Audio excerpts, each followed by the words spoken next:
Good evening, everybody.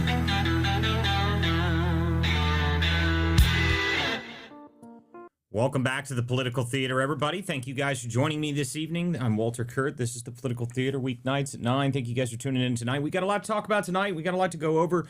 But the most important thing we want to talk about is that it's now officially been 1 full year of President Trump in office. And it has been a very good year. It's been a very good year. So we're going to go through that. We're going to go through a lot of the wins. We're going to talk about some of the things I'd like to see change in this coming year. And obviously, we're going to go through a number of other stories that have happened today, along with some bad things that have happened today, along with some problems I have with, again, our useless Congress that constantly bothers me to the point that I can't stand them. But we'll go through all of that, and we'll also talk about a little bit of updates, what we're going to be doing with the Somali fraud investigation as we're going to be moving into this in the coming week. I've got some good guests coming in tonight here, guys. Before we do any of that, though, guys, make sure you guys share the space out. Make sure you share the link out if you guys are joining us on YouTube, Rumble, Substack, wherever you guys may be tuning in tonight. Thank you guys for being here. I appreciate everyone who comes to this show.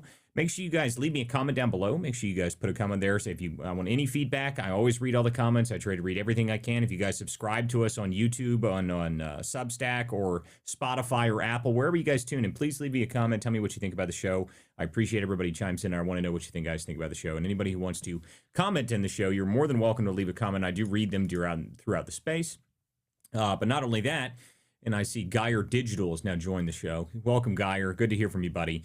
There's anybody who wants to join the show. If you want to chime into the show and actually talk, you need to go to the X space, which is x.com. Go to @WCDispatch, and you can join the show and chime in yourself here very shortly. I'm going to bring up a co-host for this evening. Priya Patel is joining me this evening as co-host for the show. She's going to be hanging out with us tonight. We're going to talk about all kinds of things, and I want to hear from her on a bit on California issues because I'm going to be going out to California here very shortly. So I'm going to get her up onto the show now. Before you make sure you guys share the link out, we're just now getting rolling here. The other thing I want to talk about before we get into any other issues we want to go through is that I have a huge problem with the Senate right now because they have just decided to move forward with their appropriation minibus here. And the minibus that they're talking about is, it includes $5 billion for more refugee programs. Wonderful. What are these people doing? I don't understand what they're doing. They have no interest in paying attention to what the American people want. The Senate, to me, has been such a problem this year. Watching them be the old fossils that they are, they refuse to understand what time it is. They refuse to actually go with what the agenda is. They refuse to actually confirm most of Trump's appointees. It's kind of obnoxious to me to just watch these people act as if they have some sort of bone to pick, that they have some sort of important mission from their state. The only reason they're in office is because Trump's in office. He's the one who got most of these people elected. Chuck Grassley is another one of these people that everyone talks about. Chuck Grassley, they like Chuck Grassley, and I sort of like Chuck Grassley, but the problem I have with him is he's 10,000 years old. 10,000 years old, and he's out here saying he's not going to vote for the SAVE Act. This is the problem we have. The old GOP establishment is still living in a world where they hate Trump. Despite this great year of Trump in office, okay? It was a good year. There were problems, obviously. Sure, there's some problems, but at the end of the day, President Trump has done an incredible job with what he's been given, okay? He completely shut down the border. He has made sweeping changes to the executive branch. He has made sweeping changes to the way that money flows, USAID cut off. He's going after these people in as many ways as he possibly can. Obviously, there's other things that we would like to see done.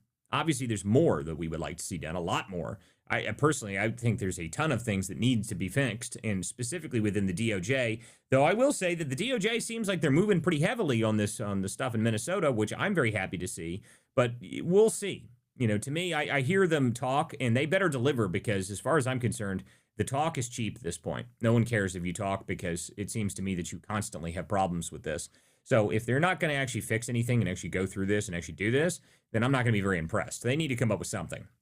They need to actually come up with something, and they need to actually fix some of these problems, and they need to arrest some of these people. Because obviously Don Lemon is one of these people that, going into a church crossed the line, and everybody knows that. Everybody agrees that Don Lemon crossed the line when he went into the church like that. But we need to see actual results. We need to see actual results. People need to go to jail. People need to be arrested. These things need to happen. That needs to happen immediately. Sorry here, guys. I'm going to bring Priya back up to the show. Looks like she dropped out for a second. But Don Lemon is, again, just one of these people that's one thing that I'd like to see done. But, what about all of the fraud that's been going rampant throughout the country? And the fact that they're still funding it from the Senate drives me nuts. I mean, how many of these people are in on it? But there was another story that came out today from Town Hall. They got a bombshell, undercover journalist reporting that they've got, there's immigration judges being bribed to the tune of $50,000 out of Ohio. That's a big story that came out today. That was a big one. And I'm not surprised by that at all, to be honest with you. I'm not. You think that these people aren't figuring out any way that they can grease the wheels within this system? Of course they are. That's of course what they're doing. They've been doing this for years. I guarantee you that we're going to find more and more and more of this sort of stuff. And I think that the easiest way to figure this out is just go look and see. There was something Elon Musk said at the beginning of this term when he said, well, how did these people make this money? People that work in the government, not necessarily just people like Nancy Pelosi, like the big names, but there are just random people that work within the government that are worth lots and lots of money. And where did that money come from? And I think those are the questions we need to start asking. And to me, the bigger part about all of it is we just need to figure out how to shut their money off. That's the only thing I really care about is cutting off the damn money, because it is the only thing that truly matters at the end of the day. None of this stuff that we do, even the stuff that Trump has done that has been good, it's not going to matter if we don't cut off the money, guys. It's not going to matter, because if someone comes back in the opposite way and we haven't fixed this in legislation, we actually haven't fixed this in Congress, then the same thing will happen again. They'll just turn the spigot right back on. They'll turn it right back on. I mean, that's what they're really doing now. They even claim, the executive branch, what they did for their Office of Refugee Resettlement stuff is that they actually did write a memo a while back changing it so it doesn't go to NGOs anymore. Well, but then it goes to the states. In the blue states, what do the blue states do with it? They take it and they give it to NGOs. It's the same thing. There's no difference. Just because you moved it to be allocated by the states doesn't mean that you fixed the problem. What fixes the problem is changing the incentive structure. Removing the money out of the system is the way you do it. That's the way you fix the problem. But instead, we haven't really fixed the problem. We've just shifted it to somebody else to blame, which is not very helpful, because we know that these states are involved in fraud. We know that. And on that specific note, we can bring Priya in on this, because you are very involved and understand what's going on with the fraud in California, which is where we're going to be headed soon. So welcome, Priya. Welcome to the show. Thanks for having me, Walter. It's great to hear you. Absolutely. Well, the California fraud, the fact that there's $5 billion still in this refugee program in California, to me, this is such an obvious problem for California, because everyone knows that California just funnels everything to the NGOs. So how is it going to help it any all if oh my God, the states are going to manage it? That's good. That's great. Yeah, California's going to manage it. Wonderful. Yeah, well, I mean, just even if on the mismanagement level, we've seen California royally screw up year after year after year. I mean, it's been completely highlighted under the reign of Gavin Newsom here. But even just on the mismanagement level, not even talking about the level of fraud going on. I mean, we have a lot of issues with political pundits essentially having shell companies and all of these fake organizations that they use to just funnel money into the pockets of their friends, or themselves for that matter. So I mean, just on every single level, it's just beyond ridiculous. And the fact that we continuously trust the California government to have hold funds like this in the first place is just ridiculous to me. I don't understand why the voters can't get that through their heads. Yeah, I mean, that would be amazing if we could figure out how to actually fix the funding problems, because to me, that's what's so obvious about it is it's obviously they're using this to funnel into themselves, and everybody knows it. I mean, that's what, Yeah. like, that's why I don't understand why we don't do something about it. Like, we know it's happening. We can see it happening. Like, how much money did they spend in California on that high-speed rail system? How much money was that? Billions. It's well, the budget is over. I want to say it's over 100 and some billion dollars at the moment. There's been about $20 billion that's currently been spent, but there's like no functioning rail lines at all. It's in the middle of the Central Valley and it goes from nowhere to nowhere. And it's not even close to being up and running for the small amount of rail line that they want to get done with just the 100,000 or $100 million, sorry, $100 billion budget that they have expanded it to. But the thing is that I was talking to one of our state legislators here the other day, and I'm going to forget the number off the top of my head, but these construction companies are contracted to where they get hundreds of $1,000s a day, because even if there's no work getting done. So all of these contractors, we're shelling out money to them and nothing is actually even happening. They're all getting paid to literally sit on their hands and not do anything. Well, and that's the big thing, right? That's the grift. they set up programs, and they set up companies, and they set up groups to get this money, but then they don't do anything with the money. That's the part that's the biggest part with the grift here. They set these things up, and they set it up with their buddies. Patel. Hey, look, dude, you can't come up here and just interrupt the show. You got to get out of here. Sorry, but I mean, they come up here and they just immediately do this stuff. I mean, they immediately give it to their friends. That's just how it works. They give it to their friends. Yep. They move it to their buddies, and that's the problem. We have a huge problem with that. When the contracts themselves. This is the other thing that, by the way, I don't know if you guys noticed this. This is actually really important that happened just a couple days ago. The 8A program, and I don't know if anybody knows what the 8A program is. It's how they do federal-private contracts. You have like granting, awarding. 8A programs are being ended at the Pentagon. Now, that's a huge thing. I don't think people even realize how big of a deal that is. That's massive. The 8A program essentially means it's a DEI system, essentially, that people don't even really know about. But the way that it works is that based on your socioeconomic status and, racial status and everything else, that's how they grant things to the federal government contracts. It's a long-term grift. And the way that it really works is that those companies, if there's some native Alaskan East Eskimo tribe guy starts a company, he gets the contract, and then he sublets the rest of the contract out. So he gets 5% of the contract, and then everybody else that's on that line, they sublet the entire thing out. So, they may have 6 employees, and the contract that they sublet out to has 4,000, but they still get a piece of it because that's how they get they get a boost in being awarded the contract because their socioeconomic status, which is it's insane. Why do we do that? I mean, if they end that completely, that will save the federal government 5 to 15% on all money spent in private contracts. It's amazing. That's exactly what would happen. That's what they call the points-based system. Yeah. So when you're a certain demographic or nonprofit or this or that or whatever, you get an additional point towards winning the contract. And the point is, not to put a pun on the word point, but the point is that it's a game. So you find the person that has that, and they're literally going to make 10% of whatever they propose, or 5% of this giant contract, just for pushing the paper and holding the contract. Yeah, that's exactly right. And think about it then in a state like California, where the Democrats control everything, right? Well, then they can just push it to anybody that they want. They set it up so here's the people. We're going to push it to those people. That's just how it works. And this is something that's existed for a very long time, and I'm glad we're finally taking care of it. Something should have been dealt with a long time ago. The fact that I don't even understand how it was ever legal in the first place, to be honest with you. I never quite understood how this doesn't violate, civil rights issues. You would think it would, but in blue states, they just do whatever the hell they want. They give the awards to all their buddies, and it just piles up in front. And I say that, but at the same time, this is also a problem in red states too. I mean, this is not just an issue within one state. It's a general corruption issue that we have, and we do need to fix it. And which is what leads me back to this issue with the Senate. The Senate with this new bill that they're coming, this minibus bill. This is only one part of it that I found, that this $5 billion that they're pushing into refugee resettlement. By the way, the reason that money is so high is because of Biden. Biden is the one that amped that up even higher because he surged thousands of, millions of people here. Yeah, they surged. That's what that budget was doing. It was resettling those people. So let's get rid of that. We should reduce that, take that back down to what it was pre-Obama, which was $600 million. That's what that budget and that was before that. But getting the government to reduce spending is like pulling teeth. It's like the most unbelievable thing in the world to me. We learned this unfortunately, we learned this very, very crucially during the DOJ stuff. The DOJ stuff made it very obvious that they don't want to cut budget. They don't care what it is. It doesn't matter what program it is. They don't want to cut the budget. They want to make it bigger, make it stronger, make it faster. I mean, it's a self-licking ice cream cone is what the budget is for these programs, and we need to get rid of it.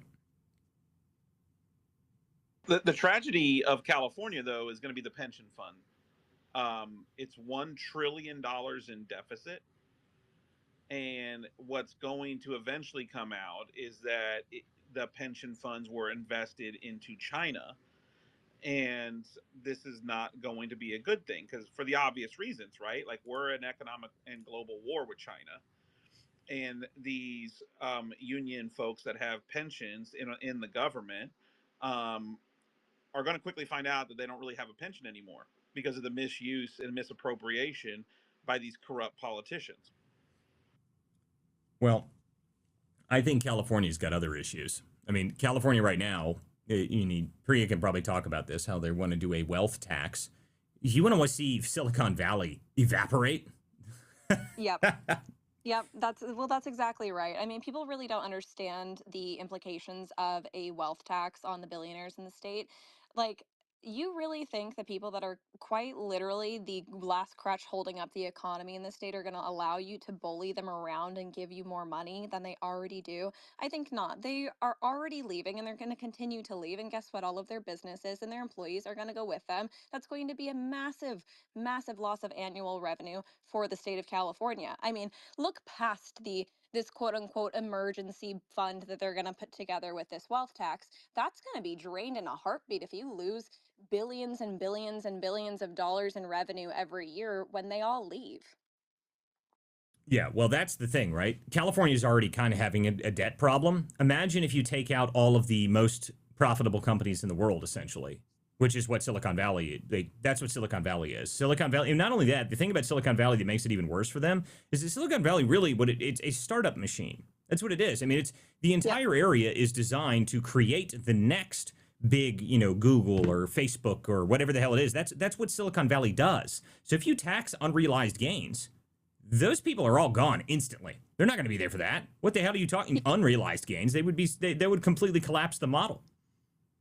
Yeah, well, and actually, Caleb Hammer, I believe is his last name, the guy that does all the economic stuff, he actually made a really good video about that specifically, and the specific billionaires that are going to have to sell like large portions of their companies in order to balance out the amount that they're going to have to pay for this billionaire tax here in California.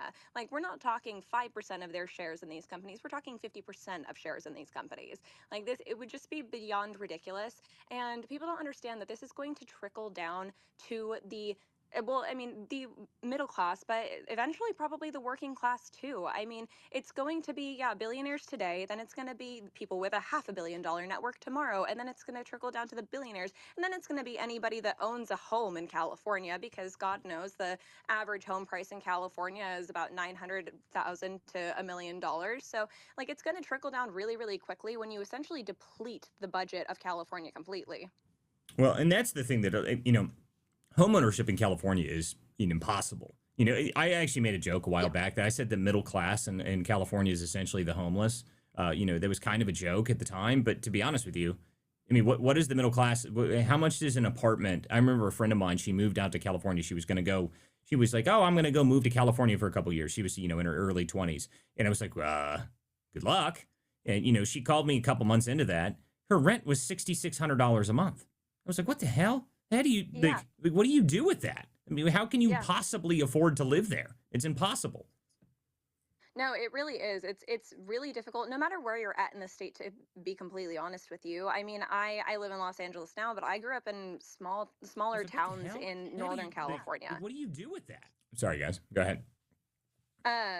No, I grew up in smaller towns in Northern California, and it's impossible to find anything that's affordable, especially for the cost, or like for the people that are like, the cost of living just hasn't, like, exponentially jetted way past what wages are coming out to in California specifically. I mean, there really is no middle class anymore. You have people that are just kind of barely scraping by and living paycheck to paycheck, or you have the ultra wealthy. But the answer to all those problems is not to essentially punish the ultra wealthy that provide these people jobs in the first place.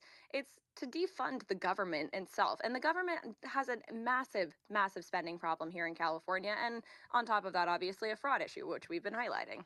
Yeah, well, and that's what I think I worry about for California is I think they're just stupid enough to try and go after the last people in that state that are actually making any money, which would be the Silicon Valley types. And those people, that whole industry will just up and leave, and they'll move to Austin, Texas. I mean, it's already started, really. I mean, there's the amount of businesses that are opening in California. You can see this. It's been on decline for many years. I mean, it's been on decline for many years at this point. But the problem that they have is that they don't seem to have any interest in fixing it. I don't know how you fix the state because it's completely captured by the Democrats. It's a complete, super majority. They own the entire state legislature. They own the attorney general, everything. All the local governments in the big cities are controlled by them. Northern California is the only place that actually has some red representatives. But even then, it's starting to get difficult for them. So I don't know how this problem gets resolved for California, because maybe it just has to be what Dan Bongini used to say, it has to get bad enough. And I don't know, maybe that's the only thing that will fix it. Yeah, well, that's exactly right. I mean, we're, especially with this redistricting drama that we're having here in California, we're looking at in Northern California really only having McClintock as the last like Republican in in the House of Representatives for us down in Northern California. Like they're really snatching away a lot of our chances, and the supermajority is only getting stronger. We're not gaining any ground in all reality. I wish I could say that we were, but it is one of those things where it's looking like we just have to have essentially an entire collapse of the state for anything to get any better. I wish it wasn't the case, but it's looking more and more like that. Yeah, it's unfortunate. It really is unfortunate. I mean, to me, the one thing I do worry about, though, is that some of these places where you think that, well, maybe after it collapses, it gets better, but does it? I mean, but really, does it? I mean, look at Baltimore. Baltimore hasn't been a good city my whole life. They have been a disaster zone forever.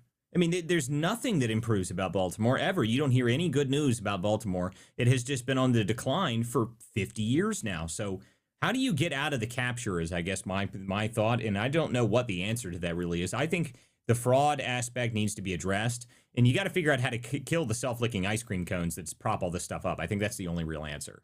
Well, and the dangerous part, actually, the one movement that had real teeth was splitting California into two, and that movement was gaining some serious traction. The problem is petitions and elections and ballot stuff is only as good as the people who count the votes, and this is the issue that is facing California. My hope is Bingo. that you know we've already seen a sizable amount get removed from the rolls. They're going to try to hide. They're still trying to hide, not provide information in terms of the voters to the DOJ and to the federal government and as to their voter rolls, because we know it'll happen, right? Like once it's provided, it's gonna be very clear that there were dead people, not legal people, which a lot of which we're seeing out of Nevada and some other states already. So that's the only chance that California has. I mean, it's a sad story, to be honest with you, but it's the story of the rise of the neo-communism, what they call progressivism, but it's a neo-communist movement. Um, California was ran by moderate Democrats and Republicans in Sacramento, the state legislature, all the way up until the mid 2000s. And then the redistricting in the games began to take place, and the left got hyper organized and began to do what they do now. And now, obviously, it's just that quickly. Ironically, in the same time frame as Venezuela, when you really think about that, Priya, now that just kind of popped in my head, actually, isn't it wild? Same time frame as Venezuela. Venezuela was a first world country up until the early 2000s, and and look at where they went to, and now you look at the path of California. If you take out Silicon Valley's most successful companies, it is impossible. California will file bankruptcy. They'll have to file bankruptcy. There's no way that they would be able to fund all of the corruption and shell games that they have pushed for the last 20 years. Yeah, no, we would see an entire collapse of the state. Like we would essentially have to just start the entire thing from scratch in the same way that Venezuela would have to be like completely wiped clean and revitalized to actually build something up again. I mean, I don't know how a redemption story would come out of it. I would like to think that there would. Um, but yeah, no, I really don't know what they're gonna do if all of the people that literally are propping up the economy all just leave. Like you're going to essentially kill the middle class and working class in in this state. Well, there's examples of this already, by the way. If you were going to go look over at Europe, I believe it's Norway. Maybe it's not Norway. Maybe it's the other one right next to it, Sweden. It's one of the two. So at some point they instituted a wealth tax, and like all the wealthy people in Norway or Sweden just started leaving. And the funny part about that is that they're so ridiculous over there that the response to that was they put a board up. And I remember seeing this video and I was like, oh my goodness, they're doomed. They put this board up on the wall that said the wall of shame for all the people who have left the country because of the wealth tax. And they were chastising the people that left. Like, you're idiots. And Like, wow, that's I'm sure that's going to convince them that they need to be right on their way back in there. You know, the wall of shame has made the billionaires that you drove away, that drive all of the industry in your entire country. That's going to bring them back. That I'm sure they'll be on their way soon.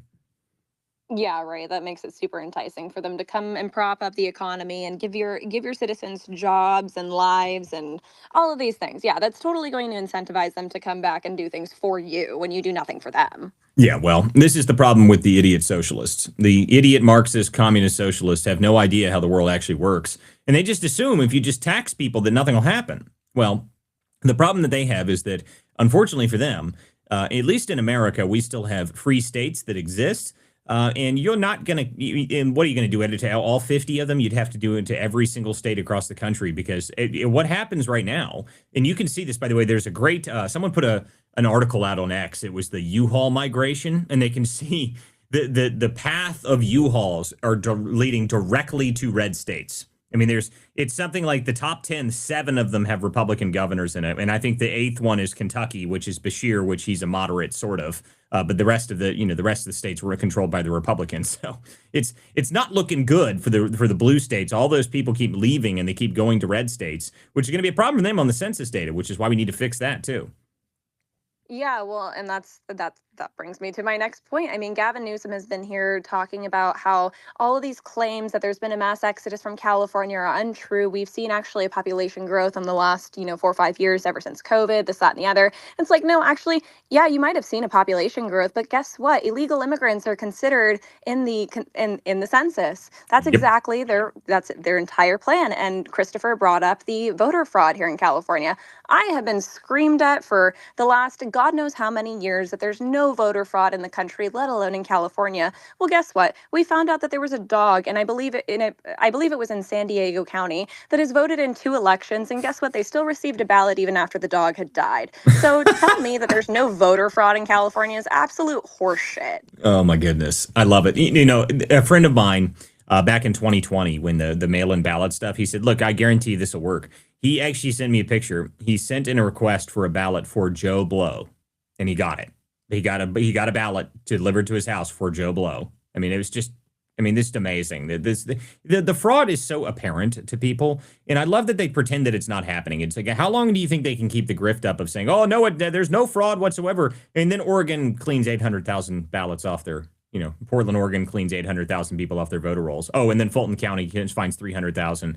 There is fraud. Okay, there is fraud. We know it. We've known it for a long time now. And the pretending and the acting as if we can't do this, which drives me crazy about the Senate with the SAVE Act. I mean, what are you doing, Chuck Grassley? Iowa, you're sitting here screaming that Iowa doesn't want the SAVE Act. Like, I don't give a shit about Iowa. I want the fucking SAVE Act to be passed for California. I want it to be passed for Washington State, Arizona, Georgia. I want it for those states, Chuck. I don't care about Iowa. Iowa's that, a fourth the people of these places do, even less than that. I mean, this is a joke that you're sitting here saying, well, Iowa doesn't need the SAVE Act. Well, the rest of the country needs the SAVE Act, Chuck. I mean, come on, man. This is absurd that we can't get this stuff through. And this is the problem. Everyone talks about we need to nuke the filibuster and do this. Yeah, sure, that'd be great. That'd be great if we could actually do that. We would be great if we could get rid of the filibuster and do some of this stuff. But the problem is that you've got senators that have no interest in actually passing through the agenda. They don't care about the SAVE Act. They don't care about doing this stuff. Chuck Grassley is sitting here saying Iowa doesn't want to pass it. So whatever. This is a problem. This is the issue we have with the Senate. And if they don't get their game together, we're going to lose. And they're going to lose badly because I'll tell you right now that the old school GOP is some of the most unpopular people in the country by like a wide margin. And they don't even seem to realize it, which is beyond me. Does anybody just think about this for a moment? When you talk to your standard GOP voter, standard Republican, America First type person, when you ask them today, who is your, do you really care a whole lot about John Thune? Do you like him? Is he your favorite? No? Okay. That I haven't ever heard anyone say that, to be honest with you. That's not a popular person. What about other guys? So, what about Chuck Grassley? What about, Mitch McConnell? Does anyone like him? No. People don't like these people. Okay. They're very unpopular. And they can't seem to grasp the idea that they better get on the populist bandwagon or the GOP is a dead party after Trump. Now, we'll see what happens with Trump and he coming into this midterms because I think the primaries are going to be pretty interesting. Yeah, I mean, the one thing that I will give Cocaine Mitch is that he did say that the winners make policy and the losers go home, and that's exactly what we're seeing with the GOP nowadays. That's true. And then he froze. and then he froze and couldn't speak another word and had to be helped off the floor by Wheeled another off the wall. United He's States literally senator. being wheeled around in a wheelchair right now. It's Wheeled ridiculous. around. And here's the thing with Iowa. I actually spent some time in Iowa in 2000, in the 2000s, the caucuses and the presidential campaign in 2004. And the thing about Iowa that no one wants to talk about, and certainly Chuck doesn't want to talk about it, is the amount of illegal immigrants in Iowa, and especially with the meatpacking facilities along the river. And so and the other thing, we did have well, by the way, Walter, we did have someone in the space, Yeedy, send some great information that Iowa, the loophole in Iowa, by the way, so their universities allow illegal immigrants to attend college, okay, and they get a student ID. The student ID, and as we all also, by the way, know that they can go to the DMV and get a state issued ID. Once they do this, that puts them on the rolls, right? And so what'll happen is when this is all exposed, or if the SAVE Act were to pass, all of this would come unglued in Iowa, and people would see the situation in Iowa as well. And so well, you mentioned something. You mentioned something that's actually pretty important about the students. So a reporting that I did in March, probably before, maybe February of last year, was that there was 400,000 illegal immigrants in higher education in the country. Okay, and there's actual numbers that show that. Now, there's a problem with that, and that's 2% of the total higher education population in the country, which is a huge issue. There's a lot of issues with education, specifically that they keep asking for more money, but they're actually going to see less students soon, significantly less. It's not going to be, we're about to see the education cliff that's going to happen, where there's going to be less people graduating from high school, and there's going to be less people just in general going to college at all. But of course, they're still demanding more money. But then when you get to the illegal immigrant part of this is reporting I did months ago. If you go back, and I think it's on my highlight reel, I'll see if I can find it. I'll post it in the comments or something. But the reporting then was that how are they paying for it, right? How are you paying for college? The average cost on a state institution in the United States is still $30,000 a year. You're here illegally. You don't have any access to, like, if you're here illegally, you don't have real money. You don't have access to money. You should be, lower income in that scenario. How are you paying for college? Well, the concept we came up with was, well, what if they're getting duplicate Social Security numbers? That's a real problem. That's a real problem. And then we kind of find out from Doge that, there's how many people on Social Security that were dead? There's 7 million names on that were still considered active on Social Security. I think people have been selling those numbers out in blocks for years, and they've just been used over and over and over again. I said that what we needed to do was we needed to take the Social Security numbers and then cross-reference it to FAFSA and look for duplicates. That's what we should have done. I don't know if it ever ended up happening. That was my suggestion back when I talked about it, but some of these things, they just kind of go under the water and we don't even talk about it anymore. We still got we got a lot of problems with higher education, let alone just this issue. But these are just other problems.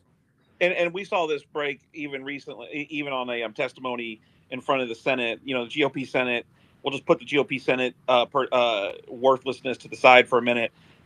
Nevada, testimony under oath to Congress. 42,000 people voted more than once. 1.5 thousand dead people voted. 19,000 voted living outside of Nevada. 8,000 used non-existent addresses. 15,000 used commercial and vacant addresses, and 4,000 non-citizens voted. That's a testimony under oath in Nevada. Keep in mind that there was a Senate race in Nevada that was extremely close, that would have went to the Republicans in the past. Because of this scenario, it did not, right? And so that's just another example. And I would also submit that there is absolute voter fraud in all of these states, but certainly in California, with unsolicited mail-in voting that does not require any proof of identification. It does not require a request from the voter, and it doesn't require even a signature or a notary. The signature of a voter isn't even required on the mail-in vote. Well, listen, Chris, you're not only on the money about this, but you can actually hear the Democrats talk about specifically this, okay? There's a consultant that was working in Virginia for the Spanberger campaign that was talking about this. And he said there's one of the things that Virginia did back when they owned the state before is they set it up so that mail-in ballots, if you requested, and under a certain provision, if you had requested a mail-in ballot, then you got sent mail-in ballots indefinitely, okay? That's something that they had set up. And they still did that. They did that during Spanberger stuff, and that's why they knew they were going to win, because they said that we looked at our mail-in ballot numbers and we were really high on them, so we figured we would win. They said that openly. They said it openly. I mean, this is the issue with mail-in ballots. We need to go. We need to get rid of this stuff, people. We need to kill mail-in ballots completely. And that would be the ideal scenario. If we could go back and actually fix the mail-in ballot issue and get to the point where we're doing, on day, same day elections, none of this, vote for 45 days. That's what it is in Virginia, by the way. It's 45 days of early voting. We need to get rid of that stuff. The point of voting should not be it's so easy that anybody can do it. It should be that it's your duty to get up, get off the couch on election day and go vote. That's what voting should be. It should be it's not even really that difficult. Okay, we used to do this for forever, and then we just decided during COVID that we didn't need to do it anymore. It's nuts. It's insane that we even came up with this concept in the first place. Go ahead, Keymaker. I know you've been trying to get in here. I have a good idea, and I was thinking of this for you and anyone else that wants to write an article, because I ran a simulation the other day, and I kept doing it. It was actually because of what you mentioned, because we were talking about, the punishment for crimes. Some of them, how there used to be a lot of executions, but it would be make executions great again, which is mega. And they used to do it for all, like, I thought actually like I was wrong, and then I just kept running simulations, and it actually kept validating the executions are actually more important, right? And then there's a reason for public execution, even though it kind of erred on the side of like, as long as it's an execution, it has the value. But I look back in the history, I didn't realize actually how broad executions were for. So ballot stuffing was caught, and there were people executed. And voter fraud, they would catch people, and they would execute the people. Listen to me. I am for public execution, okay? I think that we were a much better society that when you did bad things, you knew that you could be strung up in the street and kicked till dead. That was good. That was good for society, and it kept crime on the low. I mean, if the result of your criminal action is you get strung up by the citizens in the middle of the street, you probably won't do that. I mean, this is something we knew for thousands of years. This is an amazing thing that has existed. It's essentially only existed in the West for about, it's probably about 100 years, maybe. Not even 100 years, really. For some reason, we need to get rid of all basic human instinct, and we believe that humans are just different for some reason. The same concept goes to bullying and, and mockery and stuff like that. We decided for some weird reason that we shouldn't do that it's mean and it's bad and it's terrible. Well, what's the result? It has not been promising results. Let's see here. We've got rid of all of these things, and now there's people. That ended essentially with the end result of that. Really was men can become women, and if you say anything to the contrary, you're an evil, bigot, terrible person, and everyone should chastise you for that. That's insanity. That's where it ended. So, I don't necessarily think that was a good result, and I definitely don't think that results in the promising or in any way promising for the future of the country and the future of civilization generally, if this is where this goes. So I think going back to what we've always known has worked is probably a good thing, but we got to get the country ready for it somehow, and I don't know how we do that, but, start with executing random people the guy who shot Charlie Kirk, publicly execute that dude. That would be a good step. But Walter, you know why that was punishable by death? A lot of people don't know this. It's actually a statement to the health of our nation, right? Is how important your vote used to mean. Right. So when you steal an American vote, when you steal a country's vote, right? So there's war-torn countries, most countries in the world actually, require that you actually put ink on your finger and you fingerprint the ballot that you vote on, okay? And so even in war-torn countries, this is the case. And by the way, this is also the case in elections that we help oversee in most of these nations. What's happened over the years is we have allowed the value of our vote to be diminished based off of media and lies about the media and politicians, right? And so they have made it so, there's just minimal voter fraud. It's not even meaningful. It's like 0.001%. Which, of course, is the case when you can't prove the voter fraud because the courts won't allow evidence, and that most of these states have legalized voter fraud by our own State Department standards. Most of the blue states in this country, I would argue actually all of the blue states in this country, and even a sizable amount of red states. Well, the good thing that we've now actually had a court ruling, though, that, candidates can challenge mail-in ballots and stuff like that. That was a Supreme Court ruling, which is good. So Right. we may see some changes on that. By the way, guys, before we move on here, I want to make sure everyone shares this space out. This is the Political Theater, weeknights at 9. This is my show. Walter Curt. I've got Priya Patel up here, and I have Chris Marino, my two co-hosts for the evening. Make sure you guys follow both of them. I don't know if they have subscriptions available on their accounts yet, but make sure you guys do anything you can to support them. And if you want to support this show, go to WCDispatch.com, or you can subscribe right here on X. If you subscribe on here on X, you get behind-the-scenes access to the investigations that I'm working on. I've got some pretty interesting updates coming out this week. I'm supposed to be in D.C. I was actually supposed to be in D.C. today, but then that changed, and I'm flying in tomorrow morning early. So I'll be in D.C. for the week, which should be pretty interesting because there's apparently supposed to be a massive snowstorm that's going to hit. So hopefully I can get in and out before that all happens. But we'll see. If you looked and see what the snowstorm did in Russia, apparently there's like the worst snow they've had in 130 years. So hopefully we don't get that. But, it looks like we are supposed to have like 2 feet of snow in Virginia. So that should be pretty interesting. But anyway, guys, make sure you guys share the space out. Make sure you follow everyone up here on my stage. I got good people up here. If you guys want to join the show, you got to go to WC Dispatch on X, and you can join the show and chime in yourself. If you're going to put a comment in here, you can always read. I do read the comments throughout the show, and I'm always curious about feedback. So make sure you guys leave comments wherever you're at, and I will read them out on the show. Okay, let's go to Patriot Ford. You got your hand up. You've been waiting patiently. What's up, Patriot? Yeah, hi Walter. Thanks for having me up. Great show every day. So before I get to the point I wanted to make, I just wanted to point out I did DM it to you. I did find a lot of different Jubbas. I found Jubba Labs LLC. I found Jubba Labs. What is Jubba Labs? Yes, what do they do? It's do they do actually blood work? A wholesaler. Oh my god! I did not research exactly what they do, but I think it's a wholesaler.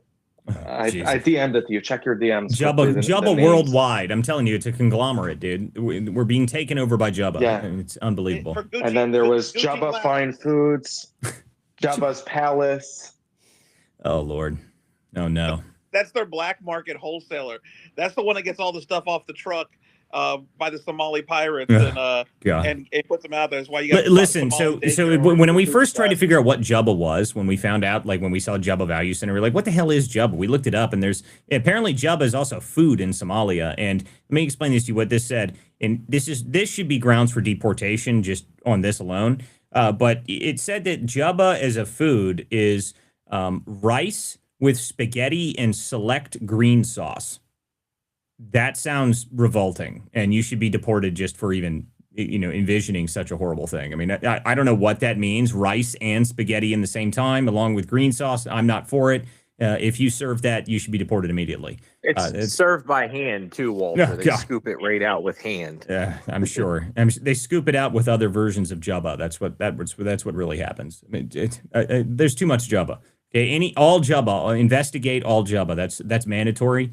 Anything that has anything to do with Jubba needs to be investigated. It's mandatory at this point. It's unbelievable. Yeah, absolutely. And then the Jubba Labs is a wholesaler. It's based out of Texas. Apparently, it's like a LabCorp company. So I'm wondering if they're doing fraud. I'm sure. But Listen, anything Texas. anything Jubba is essentially, I guarantee you there's some version of fraud that exists within Jubba. It doesn't matter what it is. But of course, if you can go fly on Jubba Airways, let me know how that is. They say they have good leg room. Now, that's probably because it's very easy to have good leg room when all of the other passengers on the plane are just American bags of cash. So that's it's very easy to have lots of room on your flight when all of the other passengers are just heaps and heaps of money that are just being piloted over there by their other friends in the Jubba Airways. So I don't know, but I agree with you. Anything that's Jubba, send it to me and I'll take a look at it because Jubba, amazing stuff. Okay. Yeah, and then also getting to California, what you were talking about earlier. In California, the thing is with all the companies that they're ultimately going to be shutting down with all their billionaire tax and millionaire tax and all this garbage, and which they're practically doing right now in Virginia, which is going to tank the economy in Virginia and in California if they end up actually moving through with this, is because all the millionaires and billionaires are all going to move out. It's Elon Musk already moved Tesla out of California. All these these states are going to bankrupt themselves so much that they won't even be able to recover from their taxing the rich fallacy. Well, And that's then exactly even right. people that's what? Go ahead, you're fine. What? No, I you was could you I was could just gonna say continue. that's exactly right, and it's not like they haven't had a forewarning about this. This has been happening for years in California. Yep. Yeah, I mean, they don't have any interest in fixing. They don't care. The California government is run by lunatic leftists, spearheaded by the idiot himself, Gavin Newsom. I mean, this guy has no idea what he's doing anyway, and he's just going to continue to run on any policy he thinks is going to be popular for him in the future. Is amazing to me. So, I can't stand Gavin Newsom, but this is just reality. That's exactly right. And I know we were But talking about the also, voter fraud earlier, and then I believe it was both you, Chris and Walter, that brought up the mail-in voting here in California. The other issue, alongside all of the fraud that comes with the mail-in voting, the other issue that we have in California is that with the mail-in voting, of course, Democrats show up in droves to vote early and mail-in votes. And Republicans in the state obviously always, well, not always, but consistently wait to vote on election day. And they create such a large hump that we have to get over on election day that it's quite literally impossible with the amount of votes that we have to get over. Like we physically can't do it. Yes, that's a general problem with me. Like, one of the things I get annoyed with some people.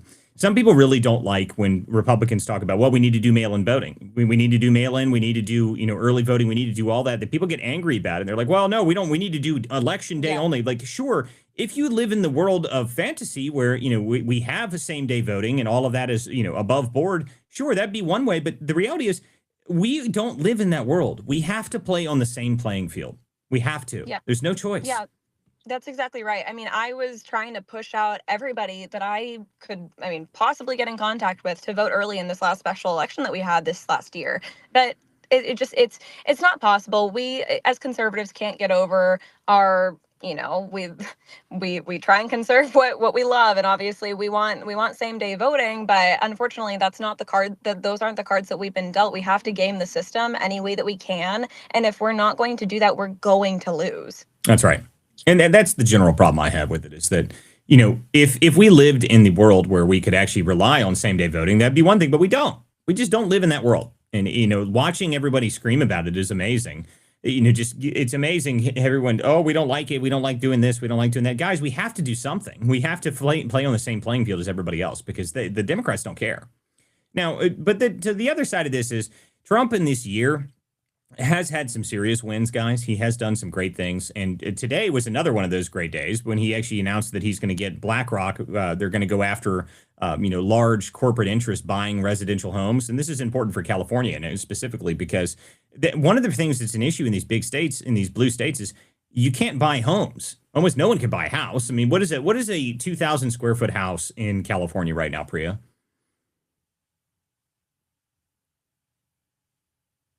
No, Priya. Well, realistically, that would be a great question. I mean, we could look it up, but it's way above it's way above the national average. It would probably be like 2 times the national average at the very least. Yeah, I assume it's probably even more than that. I mean, I just know that a friend of mine, they bought a house in Denver at some point, right? And they paid for a house that was smaller than my house here in Ohio. It was significantly smaller. It was like 200 or 300 square feet smaller. Had one less bathroom and whatnot, and it was $580,000 or something like that. I bought a 3-bedroom house in Springfield, Ohio, with 3 bathrooms, and it was less than 200 grand. It's how can you afford buying a house that's so astronomically expensive? And this is because of the massive corporate groups buying residential homes on wholesale, essentially. And this also leads into the fraud stuff too, by the way, guys. This is stuff we haven't even published on yet.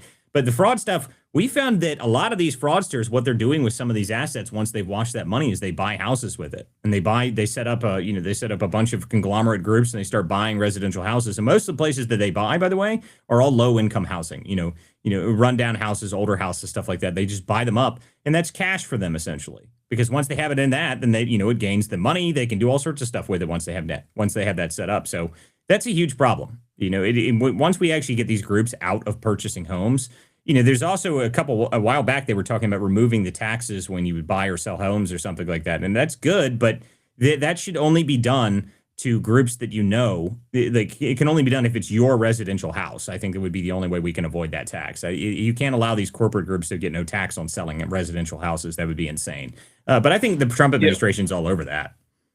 Yeah, I think that correct me if I'm wrong. I think that there's an executive order now, maybe that is banning investment groups from being able to purchase single family homes. Again, I don't think it's not actually in law yet. It's so that could easily be overturned by the next administration. The other game changer by the Trump administration, year one, going back to the title of the space, is his call. Well, I mean, not call at this point. They have done an executive order to allow for you to be able to take from your 401k tax free and up to, I think it's $30,000 is what I just read today. And so that would be a game changer to help with the down payment of a house. So there's some great things they're doing. Of course, the allowing your rental payment history to be counted as the equivalent of credit score, but they're also making some changes to the credit system, I think, which is where FICO is. I think they filed something in court. I'll have to go back and verify. I just heard this yesterday, which is going to kind of negate FICO scores and allow for people that essentially, as long as you have the income coming in to be able to provide to put a down payment on a house and pay for your house, you will be able to get approved when it's all said and done at some point early this year. Well, that's good. We'll see what that is. I don't have the full details on it. So again, I'm just speculating at this point based off what I was told. And I'll get some more information on that. That would be a game changer as well. Well, they've done a lot of things when it comes to, like, this is some of the stuff that I'm really happy about. And there's also the executive order that Trump's doing about the trying to figure out how to deal with the credit card interest rates, which have just been astronomically high. I mean, the 30% credit card interest is insane that they even had that in the first place, that it's just been going on. In the amount of money that's up in credit card debt right now is astronomical. So, if they actually managed, I don't know how that's legal, though. I'm not really sure how they can force that. I think it was more just like a general call to see if they would do it. But we'll see if that actually managed to move forward somehow, that they can get that into, some sort of legal standing on it. It's for a year. So yeah, I know, but the deal is, but again, the legal aspect of that is what I don't understand. I haven't fully looked into that, but if they manage to get that done, that would be incredible. Before we move on, guys, I want to make sure everyone shares this space out. Make sure you guys put a comment down below if you got something to say. I'll make sure you guys share this out. This is the Political Theater, and I want to welcome someone to the stage. As a friend of mine that I met out in Portland here. What is up, Geyer Digital? What's up, buddy? What's up, buddy, man? You caught me with my mouth full. That's all right. Well, I wanted to make sure I got you up here because, guys, if you don't follow Geyer, if you're interested in Portland and anything going on the ground there, make sure you follow his account. He's a great reporter. He's always out there at the ICE facility, and he also was the one that broke the story yesterday about the two officers that was that an ambush shooting? Was that what that was? I'm assuming so. I don't think they've determined it as an ambush. They rolled up on him and they said it was a call with the man wielding a knife. And then they just opened fired when he showed up? I mean, what's the deal there? I guess so. That's all they're giving us, really, which is a little bit confusing because they turn on their body cams all the time. Right. So I mean, how do they not know the details of the shooting? Well, it sounds to me like it was an ambush and they just don't want to talk about it because it's bad press for them. That's what it sounds like to me. But yeah, I just wanted to catch up with you real quick. How is it out there in Portland? Is it still as communist as when I left? Oh, it's still as communist as when you left. Maybe it got a little bit worse. Oh, wonderful. It always gets worse. Man, it was pretty clear in the driveway when you were down there. Last night, they were over in the driveway burning American flags on federal property, banging on the driveway, gates in the driveway. Federal officers came out and arrested the infamous Portland chicken. His name is Mr. Dickinson. I don't know I can't remember his first name. I made a post about him earlier today. Mr. Dickinson. They arrested him as well as another person in a onesie, and they fired pepper balls at the alleged protesters. They're not protesters. So they made some arrests. And then that's when I got the call last night about, unfortunately, those officers being shot on 17th Clackamas. Well, so I arrived on scene. They had massive police presence. I mean, the 72 units called to a shooting of officers being shot. That's significant. Here in Portland, we don't really have officers being shot here in Portland, and so it kind of kind of rung my bell a little bit. So I got on scene, saw all of the SWAT units. They had thermal drones surrounding the Holiday Park Plaza building, which is on the corner of 16th and 16th. And oh my goodness, what is that, Multnomah? And so after that, they zeroed in on a building across the street, and SWAT officers shined their floodlights on or spotlights on a certain building on the south side. And that's where I was assuming they think he ran into was either the Holiday Park Plaza or the building across the street. They still don't have a positive ID on the guy when it comes to a name, but that photo is circulating everywhere. Wow. Well, that's officers. One officer has been reported that he is home with his family. Another officer is still in the hospital. Wow. Well, good reporting, Geyer. Guys, make sure you guys follow. Make sure you guys follow. Chief Day had nothing to say. Mayor Wilson really had nothing to say. And it kind of irks me that he would cry over, Tren de Aragua members being shot here in Portland. And he would not cry over his own police officers being shot or shed any sort of emotion. It was just kind of bare. And unfortunately, that's the well, I mean, at least what happened last night. Well, I'm glad that you're out there, though, Geyer. Make sure you guys follow him. By the way, he does a really good job out there on the ground in Portland. But Geyer, the other thing I wanted to ask you about, because you were, Did I go rogue? What happened? He probably can't hear me. Hold on, I'll rotate him. Hold on a second here. I want to ask him a question about the Portland while I was out there. So let me remove him from speakers. I'll bring him right back up. Because there's a question I wanted to talk to him about, because while I was out there on the ground, he was one of the other people that I was talking to. There was two journalists that I met up with while I was out there, and he was one of them. And watching the scene setting that was happening during the Portland riots while I was out there was kind of incredible to see, just the obvious money that was involved in it. And I think that it's worth hearing from somebody else that's out there on a regular basis to be able to hear it directly from him. So if I can get him back up here, we'll continue with that. All right. Can you hear me now? Now we can hear you. Yep. Hey, I was just rambling and I went rogue for a second. No, you were good. You just lost audio with me, and we all heard what you said, but you couldn't hear me. So I wanted to get the other reaction from you, because while I was out there, I kept mentioning it to people while I was there. It was like the scene setting in front of the damn ICE facility was ridiculous. I mean, just the little candles, the flowers. But my favorite out of all of it was one of the nights that we were out there that they brought out Venezuelan girls with meat and cheese trays and just passed it out. And I just thought that was the most absurd thing in the world to me. Like, I mean, to me, like, just watching this, I'm like, does anyone think this is organic? Like, this is what people believe is organic? The people on the ground there, like, they don't question where the meat and cheese tray came from, and the beautiful Venezuelan girls with the Venezuelan music and all of the live music and DJs and everything else. What did they think? What are these people? What is the response from these people when you say, like, this isn't very organic? Like, I mean, is there any response to that? Yeah, it reminds me of a high school drama class. And it's not organic. I mean, it's a publicity event. All of these people down here want to show the world that they're not violent, that they're not doing anything wild. They're all community, having a party. I mean, at first they labeled it the Portland Music Festival, and everything, all the hashtags, everything there was the Portland Music Festival. And so they're trying to make it seem like it's like a big party, when really there's criminals down there that should not be down there doing what they're doing. Yeah, I mean, it's to me, what I noticed about it, and I brought it up while I was there, is like, this is just gangland violence is what it really is. Yeah. There's straight gang violence, and it's just straight lawlessness, and the cops don't really seem to care at all. And I've seen the most recent videos that I've seen, a couple of the ones you've been putting out of them. The protesters are getting a lot more bold. I think that ICE facility is probably just a skeleton crew at this point, so they probably don't have the people to be able to do what they need to do there, especially based on how many people are just encroaching on the actual property at this point. It's getting worse and worse since I've left. Well, I can tell you this, Walter. They know that holidays and federal holidays that certain officers take the night off, and so that's why they were able to be there for as long as they were in the actual, like, as they were trespassing into the park, into the driveway. And what was kind of concerning to me a little bit, Walter, and I said this in my video yesterday, as soon as I got the call, as I was live streaming, I saw undercover officers zooming down McAdam Boulevard.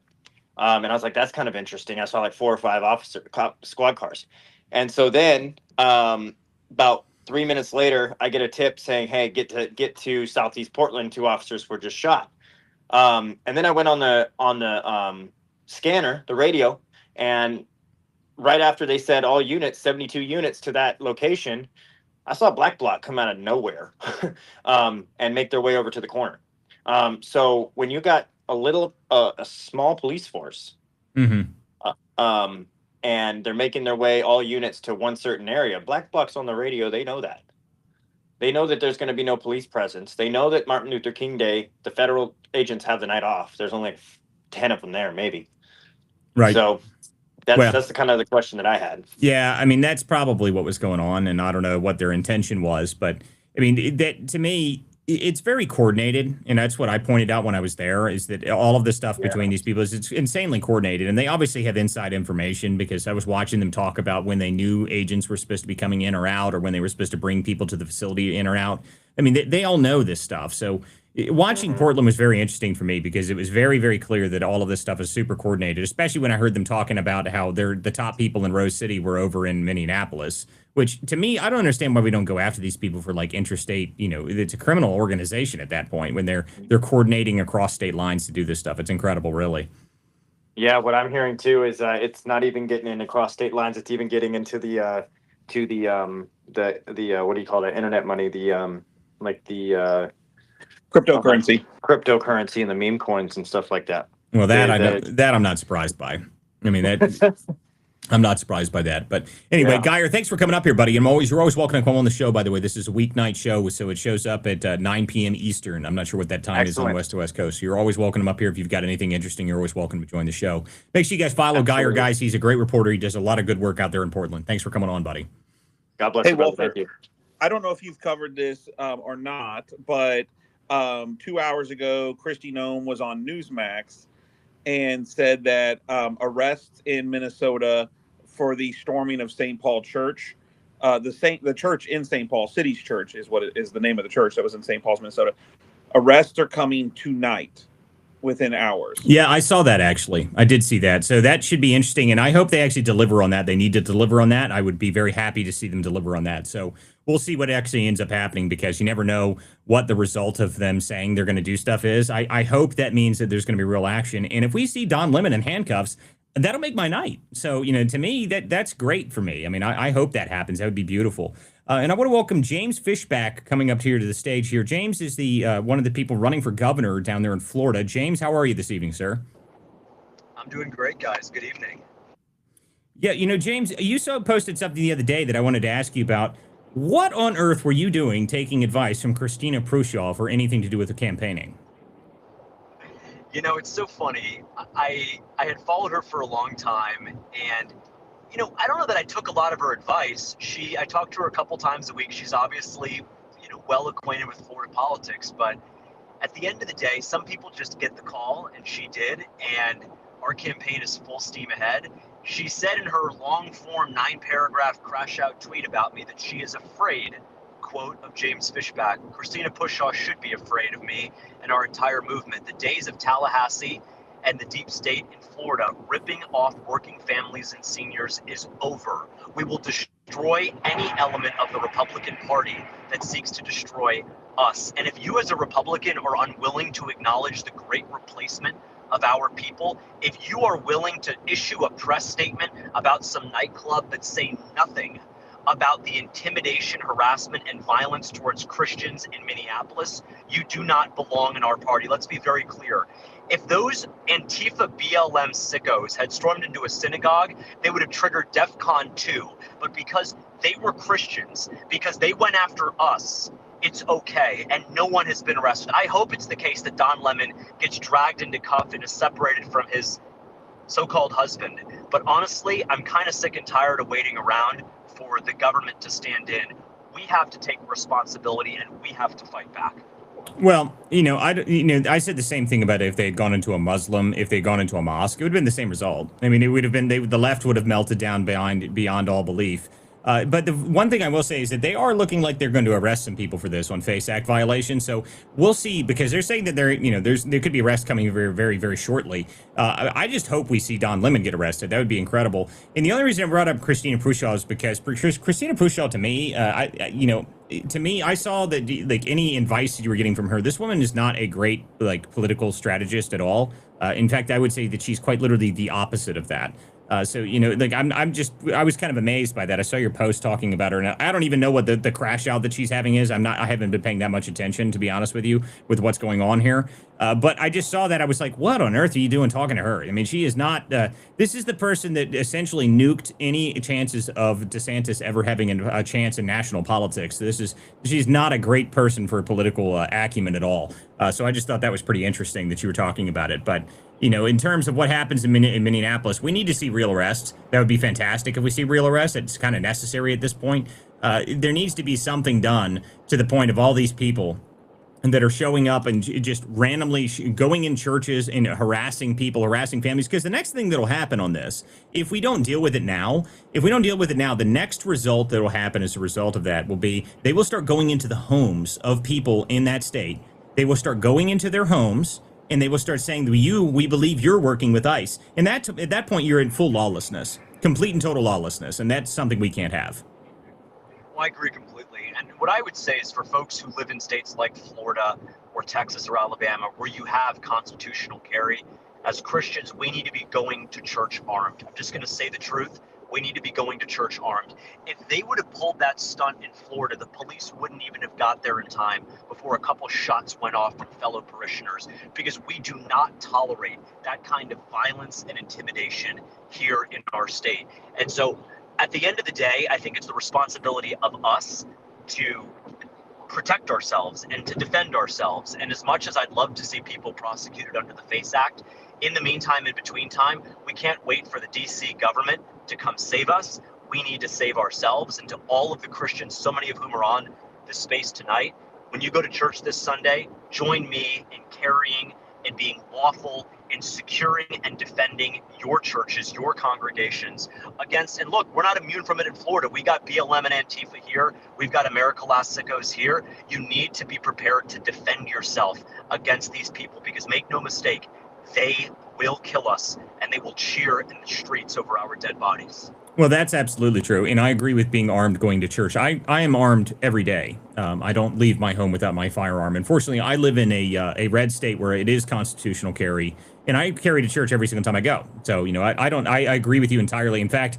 there was what was the shooting that happened at, or some guy that drove into a church or something like that. It was a Mormon place that he drove into it and started open firing. The reason that wasn't as bad is because the parishioners there were armed.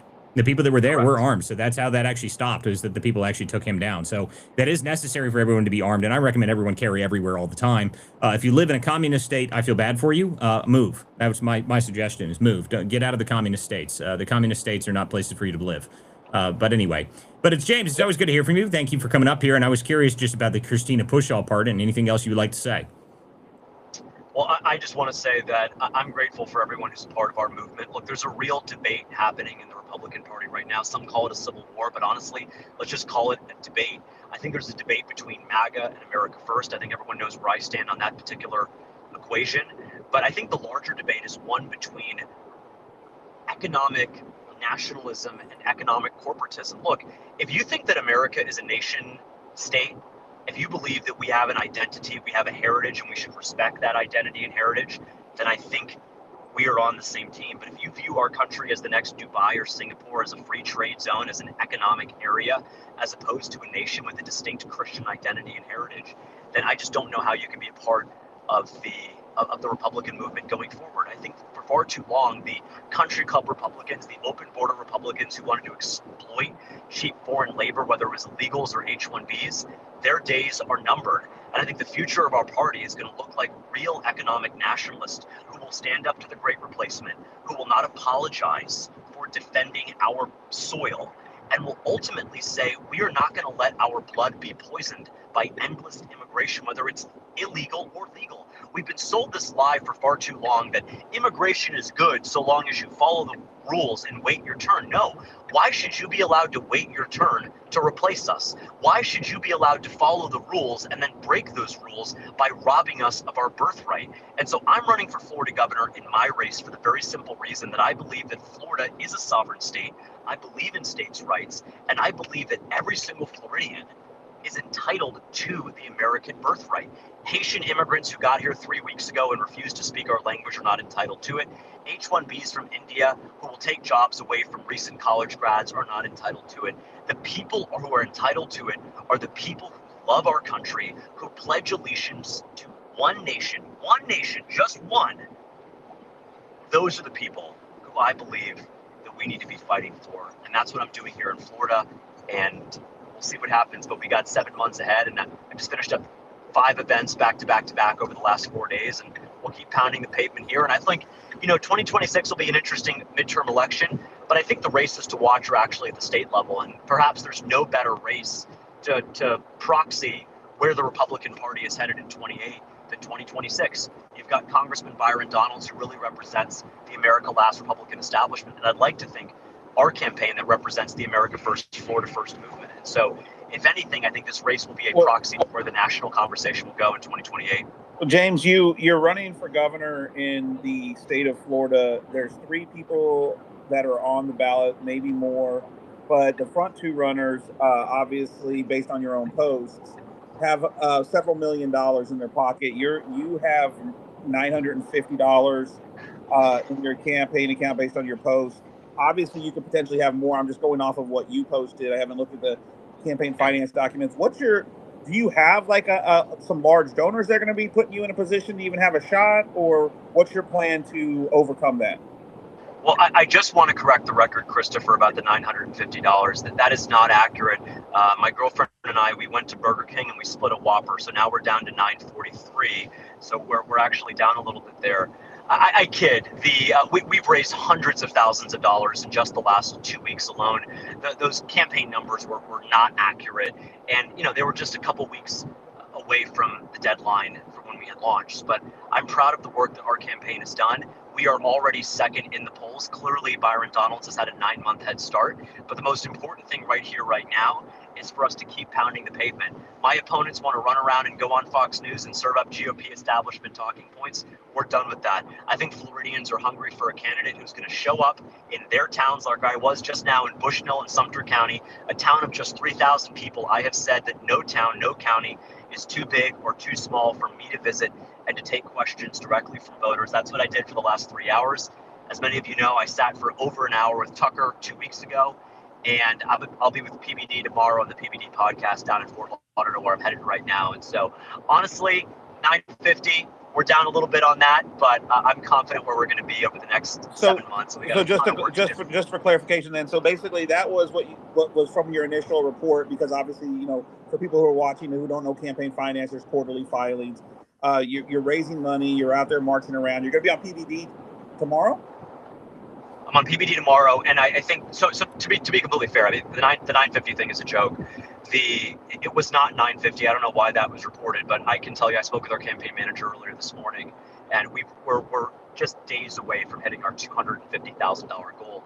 And I got to tell you, look, our social media strategy, I'm really proud of our team. I'm really proud of folks like Kingston Bookie, of Landon Blake, of a ton of people like Zach and Aiden on our team. They're doing incredible work. We've done 167 million unique impressions in just the last 7 weeks, and we've spent exactly $0.00 on that. And so $250,000 has already gone a long, long way for our campaign, and the best is yet to come. But I'll tell you, look, this race is not going to be won by APAC dollars or corporate donors or hedge funds. It's going to be won by meeting with voters, and we'll continue doing that every single day between now and August 18th. The Republican primary in our state decides who the next governor is. Look, Trump won by 13 points. DeSantis won by 20 points. There are 1.5 million more registered Republicans than Democrats. The next governor will not be decided in the general election. The next governor is a Republican. That means that he will be decided on August 18th, 2026. And that's why I'm asking any former Republican who is now a Democrat or an independent, switch back your voter registration before July 20th. You can go online and do it very easily. Just Google change voter registration Florida. It takes you 5 minutes, and that makes sure that you have a voice in deciding who our next governor is. Because if you wait until November, you will be disenfranchised in this election. You have to vote as a registered Republican on August 18th. And if we do that, we will win this race. As far as I'm concerned, the more the merrier. The more candidates that want to get in this race, the better, because we have a consistent base of America First followers who recognize that this election will determine the future of a state that my family has known for 4 generations. Well, James, the one thing I say to people when they're talking about anything to do with primaries is that I have no problem with primaries generally. I think that iron sharpens iron. And I actually like primaries. I think primaries are necessary. I don't care who's in the primary. To me, if you want to be in the primary and you want to go up there and you can actually do something about it, then that makes the other candidate, even if you don't win, it may change their opinion because they may want to get some of your votes, even if you get into if you don't manage to win the election. It is a necessary thing for us to have primaries. It is good. It is a good thing in our politics. And the other thing about it that I like more than anything else is that I do not want us to ever, even remotely become like the left, where they have a monolithic party that never argues about anything ever. To me, having argument is the most important thing you can do in any scenario. Having any argument within politics is absolutely vital. Whether or not you actually manage to succeed or not, I don't know. I haven't been paying a whole lot of attention to Florida because I'm busy up here in Ohio trying to deal with what's going on in my race up here. So we will see what's happening up in Florida here. But obviously, to me, everybody should be involved in your primary because a primary is the actual number one and most important election. It is the most important election, really. Everyone wants to talk about the final November election, but the primary is always where it's far more important, where you have a lot more sway, where your voice actually matters more than anything else. So if you have the argument and you actually manage to get the votes, then that's on you, and that's up to you. And if you can prove it and you can actually raise the money, the one thing I will say is that I hear people that say I don't want to take any corporate money or anything like that. The one thing I don't like hearing about that is that you have to remember that the Democrats will have that corporate money. So if you get into a scenario where you actually do manage to win your primary, you need to figure out who you can work with in the corporate world because you need the funding. Otherwise, the Democrats will drown you with ads and they will kill you. And I don't want to see that happen to any candidate. So I make sure that everyone that is aware of that, because you have to be able to fight ads with ads. And the reality is that the Democrats don't give a damn. They can put a goldfish up for election and they'll give it $100 million and then flood the airways and they'll win. So I just tell everybody that if you're talking about your campaign, make sure you start thinking about and planning about that. Is if you manage to win and get into the primary, you're going to need the money, because otherwise you're going to be up against a machine that is relentless, and they don't care if you don't want to be a non-corporate donor. They are more than happy to take corporate money. They're more than happy to take NGO money. They are more than happy to flood the airways with hundreds of millions of dollars worth of ads if they think they've got a shot, and they will do it if they think they've got it. So just want to make sure that you're aware of that sort of thing, because getting into the elections, once you actually get into that point, the Democrats don't have that same rule book. They don't care. They will take whatever money they can. So I just make sure everyone is aware of that. But good luck in your primary, sir. Walter, you're right. I want to touch James. I think you have the strongest grassroots campaign that we've probably ever seen in this day and age. And don't underestimate, I think, the average Floridian. There's a lot of people that are really fired up, and once we get past the primaries, I think if money's an issue, you will have no problem raising it. And Well, also, I was wondering if it's possible to be governor and president, if you can run for those at the same time. Yeah. no, not in if Florida, sure. actually. Actually, wait, no, didn't DeSantis change that? Didn't he say that he could run for president and that? He changed that law, if I'm not mistaken. Yeah, he did. He did change that law. I'm going to be real honest, man. I think I will take the patriotism of the Cuban people in South Florida all day, every day, over a lot of the Puerto Ricans in Florida that continue to vote a different direction.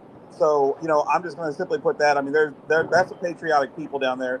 I would definitely make sure that, when I hear some of the words you're using, it's obviously going to be an exciting campaign for you. We'll see how that plays out. I would just say that the patriotism of the Cuban people there in South Florida is very important in terms of the Republican vote. Well, you look, and I think that's fair, Chris. Look, I think the patriotism of Cubans should be celebrated, but I also think that I don't want to discount my Puerto Rican friends here in Central Florida who have fought in every single war in modern American history. I'm grateful for them and their contributions. The biggest thing, though, in all of this, to tell you the truth, is I think a lot of people come up to us and are a bit resigned to the fact that, too much corporate money or too much APAC money is already in the race, and Byron Donalds is going to win, and it's an inevitable fact. Look, we've already won, they say, because we've introduced and we've moved the Overton window. No, we haven't. We don't win until we send Byron Donalds packing back to the Section 8 ghetto that he came from in New York City. He is not from here. He is a carpetbagger. In the span of 3 years from when he moved here, he managed to get himself arrested twice. I'm running because I believe in law and order, and I've already said that the homeless situation in our state, whether it's in Jacksonville, St. Pete, Tampa, Fort Lauderdale, Miami, it's out of control. We have to send in the Florida National Guard to remove these folks from our street, and we have to have a governor who's not going to just wag their finger at the left and say the crazy Democrats this, the crazy Democrats that. When are we actually going to confront the fact that in Florida, Republicans control the House, control the Senate, and control the governor's mansion? Anything that is wrong with our state right now cannot possibly be the result of the Democrats. It would be the result of squishy, feckless loser Republicans in our party. Loser Republicans who are trying to tone police our campaign and our supporters for saying that calling Byron Donald a slave is racist. How on earth could that be racist? He's a slave because he is controlled by other groups of people. And if he wants me to stop calling him a slave, I'm happy to do that if he gives back the $45 million to AIPAC and his hedge fund donors. And until then, I'm going to keep calling him that. Look, the days of identity politics from the left are over. The fear is that the right is now playing this new game, and Laura Loomer is doing it, and Byron Donalds is doing it, and all these other loser Republicans are doing it. They're trying to call us racist for simply stating facts. We will not be tone policed by the left, and we sure as heck will not be lectured by the right about our rhetoric. Well, yeah, thank you for saying that, James. I've been a huge follower of your campaign. I live from Illinois, and I'm just so happy to finally see someone actually fighting for the America First movement and fighting against these special interests. I mean, my state's kind of cooked, and it's just so disappointing to see what happened with that Miami Beach mayor, literally sending out the goon squad to try to arrest someone for an innocent social media post. Like, if you don't win, Florida's literally going to become the next United Kingdom where you get thrown in a gulag for an innocent social media post. Like, you're not just fighting for Florida, because if Florida, which is supposed to be the free state of Florida, falls, the entire country is literally going to become the United Kingdom, where all of us get rounded up for a social media post. So you're basically fighting for the freedom of America here. Candidates like you, Casey Bush in Ohio. So you're literally fighting not for Florida, but for all of America. It's like we're all counting on you to win, and we're gonna do everything you can across this country to try to get you elected. We're gonna promote your content on social media because you're fighting for all of us against this establishment. Because Byron Donalds doesn't just represent a corrupt establishment in Florida; he represents a corrupt, woke Republicanism, where the Republicans now are just as woke as the Democrats. I've seen more cancel culture in the last 6 months from the right than I have from the left. The left has kind of just given up on cancel culture and has just let our own party implode from cancel culture because they refuse to let Gen Z and millennials take over, and they just want a bunch of boomers with old failed politics to keep running. Well, there's something that I can agree on from everybody, that it is time for the geriatrics to get out of politics. I am tired of the geriatrics. The geriatrics. Chuck Grassley just came out and said that he doesn't support the SAVE Act. I mean, these are the people we need to get out of office, guys. So, in terms of where this campaign goes, I don't know, James. We'll see where it ends up for you. But regardless of what happens, and I say again that politics and primaries are my favorite season. So make sure if you're actually going to do it, if you're going to go spend the time and actually go out there and try and win, then I will watch the campaign closely. That's all I'll say about it. He will win. I'll give you just one statistic. In the last 7 weeks, we have done more in-person campaign events than all three of my opponents combined. We are actually playing for keeps. We are taking no prisoners. And I'll just end on this note. If the founding fathers were alive today and the Miami Beach mayor had done what he did to that woman over that so-called anti-Semitic post, our founding fathers would rightly call for his public execution. The First Amendment is clear. You are not to send the police knocking on people's doors for criticizing Israel or criticizing anyone. They fought and died for our right to criticize and to petition this government. Last time I checked, that applies to the depraved world leader known as Benjamin Netanyahu.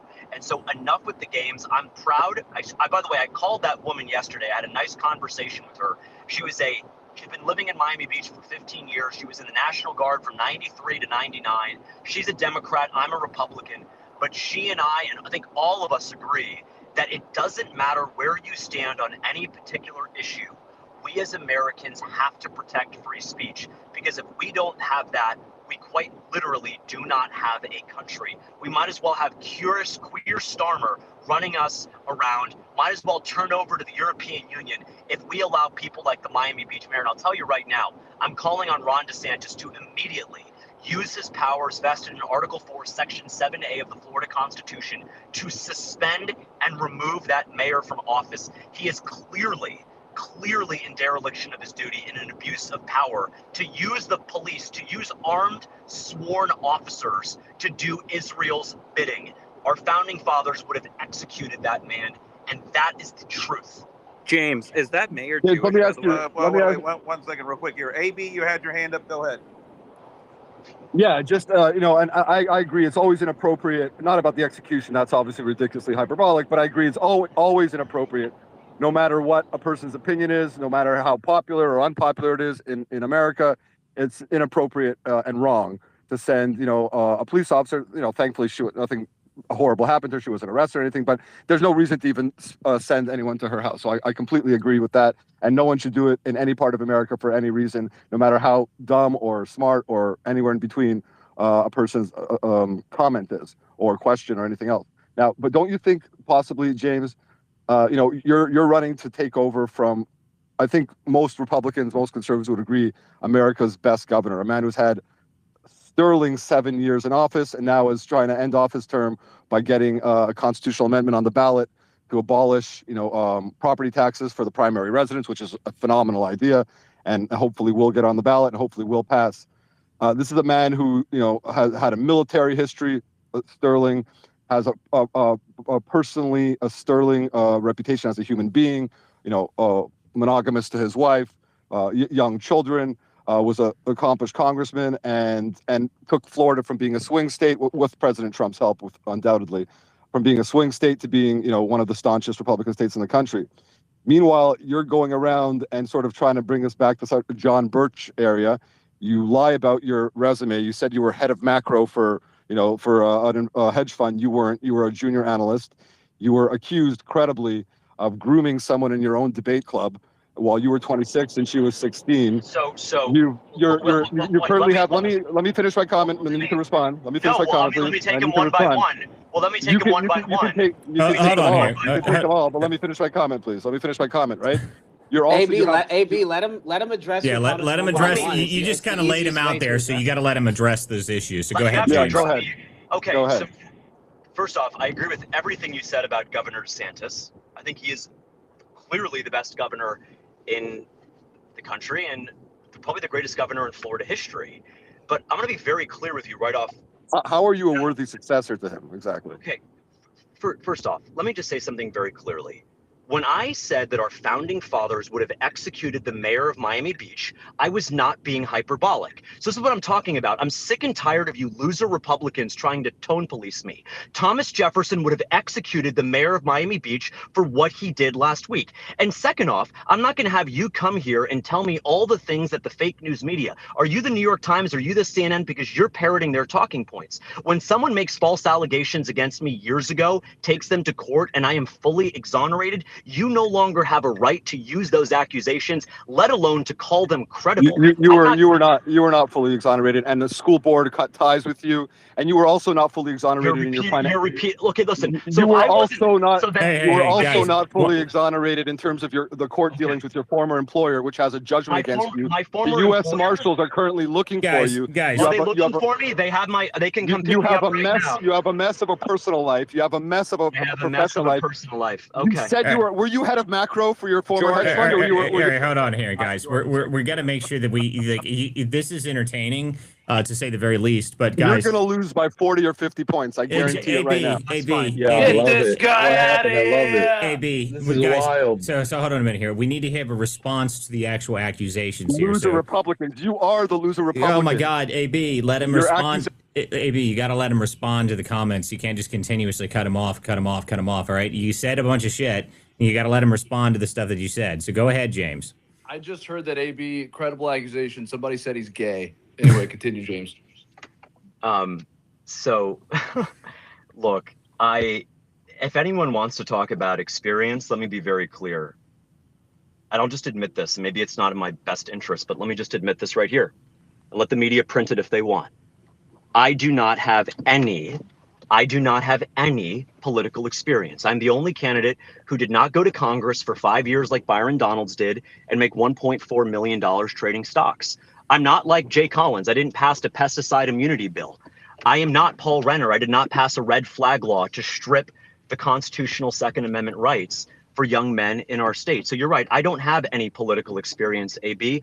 I concede that point. But if you want to come here and use talking points from NBC News, you better know the facts. If you're accusing me of evading the U.S. Marshals, well, why am I not in custody right now? If you're accusing me of all of these awful things, You will be. You will be, my I friend. will You be will be very when soon. okay, hold on. I am AB, okay. calm down, AB. Let him AB, finish up. I'm sorry, AB, do you have no faith in the United States Marshal Service, which is the longest running law enforcement agency in this country? I'm currently at the Canoe Creek Tesla supercharger. I just got here. The U.S. Marshals can come pick me up unless you yourself are lying to hurt a candidate. Do you have any judgments against you in court right now? Yes or no? I would take Do one. you have any Come on, judgments against you in court? AB, listen to me. You got to stop cutting him off. Let him talk. All right, go ahead. AB, first off, I have no idea who you are. It's not your real name. My name is You James Fishback. It is my real name, and you don't have to know who I am. I have to know who you are, and I do. So it is your real name or it isn't? Which one is it? It is my real. It's a nickname, short for Abraham. Oh, okay. So we know it motivates. Well, we know it motivates you then. Okay, thank you. All right, guys, listen to me. We're not going to have a random James, fight. what do you mean? Hold on a second here, everybody. I just need a point of order here. This is the Political Theater, and this is a show, so I want to make sure people are aware of that here. When you're fighting back and forth on cross mic, everybody else that's listening across all of our other platforms is very confused. So please keep your hands up so we can actually do this properly, so we don't have to constantly have to redo this. Now, it's okay because I'm actually enjoying this. This is fantastic. You know, this is a good, this is a lively discussion, and I'm here for it. So go right ahead and respond briefly here, James. And then I have a bunch of other people that have their hands up. So go ahead, James. And James, thank you for also being open and doing this as well. Absolutely. There's very few candidates that will come up and actually talk not only to people that are in their state and out of their state and go and talk to. I saw you at an elementary school or a middle school earlier talking to kids about education. I haven't seen any of your opponents do that whatsoever. So I do want to give you props, mad props for doing that, as well as going on various different streams. Obviously, I saw you on Sneeko's stream, Clavicula's stream. Obviously, you know Myron and all those guys as well. So I just want to give you absolute props for doing it. Not a lot of people will come up and just absolutely answer a hailstorm of questions, especially accusations. A lot of people will not even just say, hey, I'm just going to lay it all out there for you so you understand it. And AB, just FYI, make a point, let him rebut you, and then go back to him. So that way you guys are both on the same page and you get the answers that you're looking for. It's a much better way to go about a debate. Well, thank you for that. And by the way, I encourage anyone running for Florida governor to join this space or any others and take unscripted questions for 20 or 30 minutes. That's what we should welcome. If you're not willing to hop on and talk directly with potential voters, then you're not worthy to serve as the next governor of Florida, first and foremost. Second, if anyone thinks that I've been accused of a crime, then I guess the question is, why am I currently not arrested? I mean, he thinks that the U.S. Marshals are after me. Well, then why haven't they arrested me? That's I guess, an obvious point there. But the last thing I'll say is what AB didn't do, and what the very few detractors to our campaign haven't done, is they've yet to criticize a single substantive idea my plan and my campaign has put forward, whether it's banning Blackstone from buying single-family homes, ending the H-1B scam, enforcing a mandatory statewide uniform, and yes, charging Sophie Rain and all of the OnlyFans models a 50% sin tax. They don't seem to ever be able to criticize us on the substance. They resort to the same ad hominem identitarian attacks that the Democratic Party has trafficked in for years. Let's make this an actual debate about the ideas. And the ideas are that we have to stand with parents. We have to be able to protect our parents and protect our young people, which is exactly why it is utterly disgraceful that my opponent, Lieutenant Governor Collins, refuses to acknowledge his oldest son, Trey. He only says he has 2 sons on his website, on the campaign trail. He is a deadbeat dad, and anyone who refuses to acknowledge their own flesh and blood is in no position to be leading our state and trying to help young parents be able to get ahead, raise a family, buy a home, and when it's all said and done, retire with dignity. James, if I may respond briefly, you're right. In terms of not responding to the substance, but a lot of people, on the Democratic and Republican Party, and you would agree with this, right, are silver-tongued, right? People who run for politics in general tend to be loquacious, tend to be, articulate, and they can promise all sorts of good things, right? The question is, what in your character, what in your background leads anyone to believe you will accomplish any of the wonderful things that you promise, right? Barack Obama, everyone would agree, everyone on the conservative side would agree, or right-wing side, terrible president, quite well spoken, and was able to stand in a room and answer questions. He famously held court with Republican senators after he got elected about Obamacare, and answered questions from John McCain and everyone else. And I'm not complimenting John McCain either, but then he came out with the actual Obamacare plan, and we know what it was. It was a complete disaster, right? What I'm trying to say is, while your opponents, certainly on all people and all politicians, have their flaws, nobody has James Fishback flaws. Nobody has your lack of experience. And the idea that you are critiquing others on wokeness and on identity politics when you've spent the time calling someone Byron Donalds, okay? It's not about political correctness. He is Byron. He is Byron. It's not about. I know. He is so Byron. I know you already said that. Byron. You already said that. He is Byron. He is a slave. He's a Wait. slave. Really quick. AB. Hold on a second. AB, what's the problem with having fresh faces in the government? That's part of the issue right now, is that we don't have new faces and we don't have fresh people in there, and we have the same old rhinos in there, and we can't get the same people out, and the same thing keeps on happening. Why not switch up the status quo and get somebody in there that we know is actually America first? I don't understand what the problem is here. I completely agree, Jordan. There's nothing wrong with nothing wrong. There's a lot right with having fresh faces, but the specifics matter. It's not just about fresh face or rhino or establishment.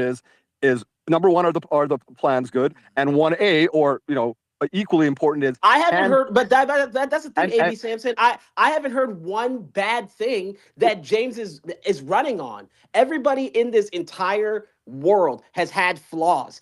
Every single person. As a matter of fact, as soon as James got on here, I had anonymous accounts start sending me stuff about his campaign manager. Dude, I don't care. I'm going based off of what he's talking about and what he's saying. Because then when he gets elected, then I can hold him accountable for those things that he's running on. I respect that, buddy. If you move to Florida, and take up residence, you can vote for who you want. But it also matters if a person's a bad person.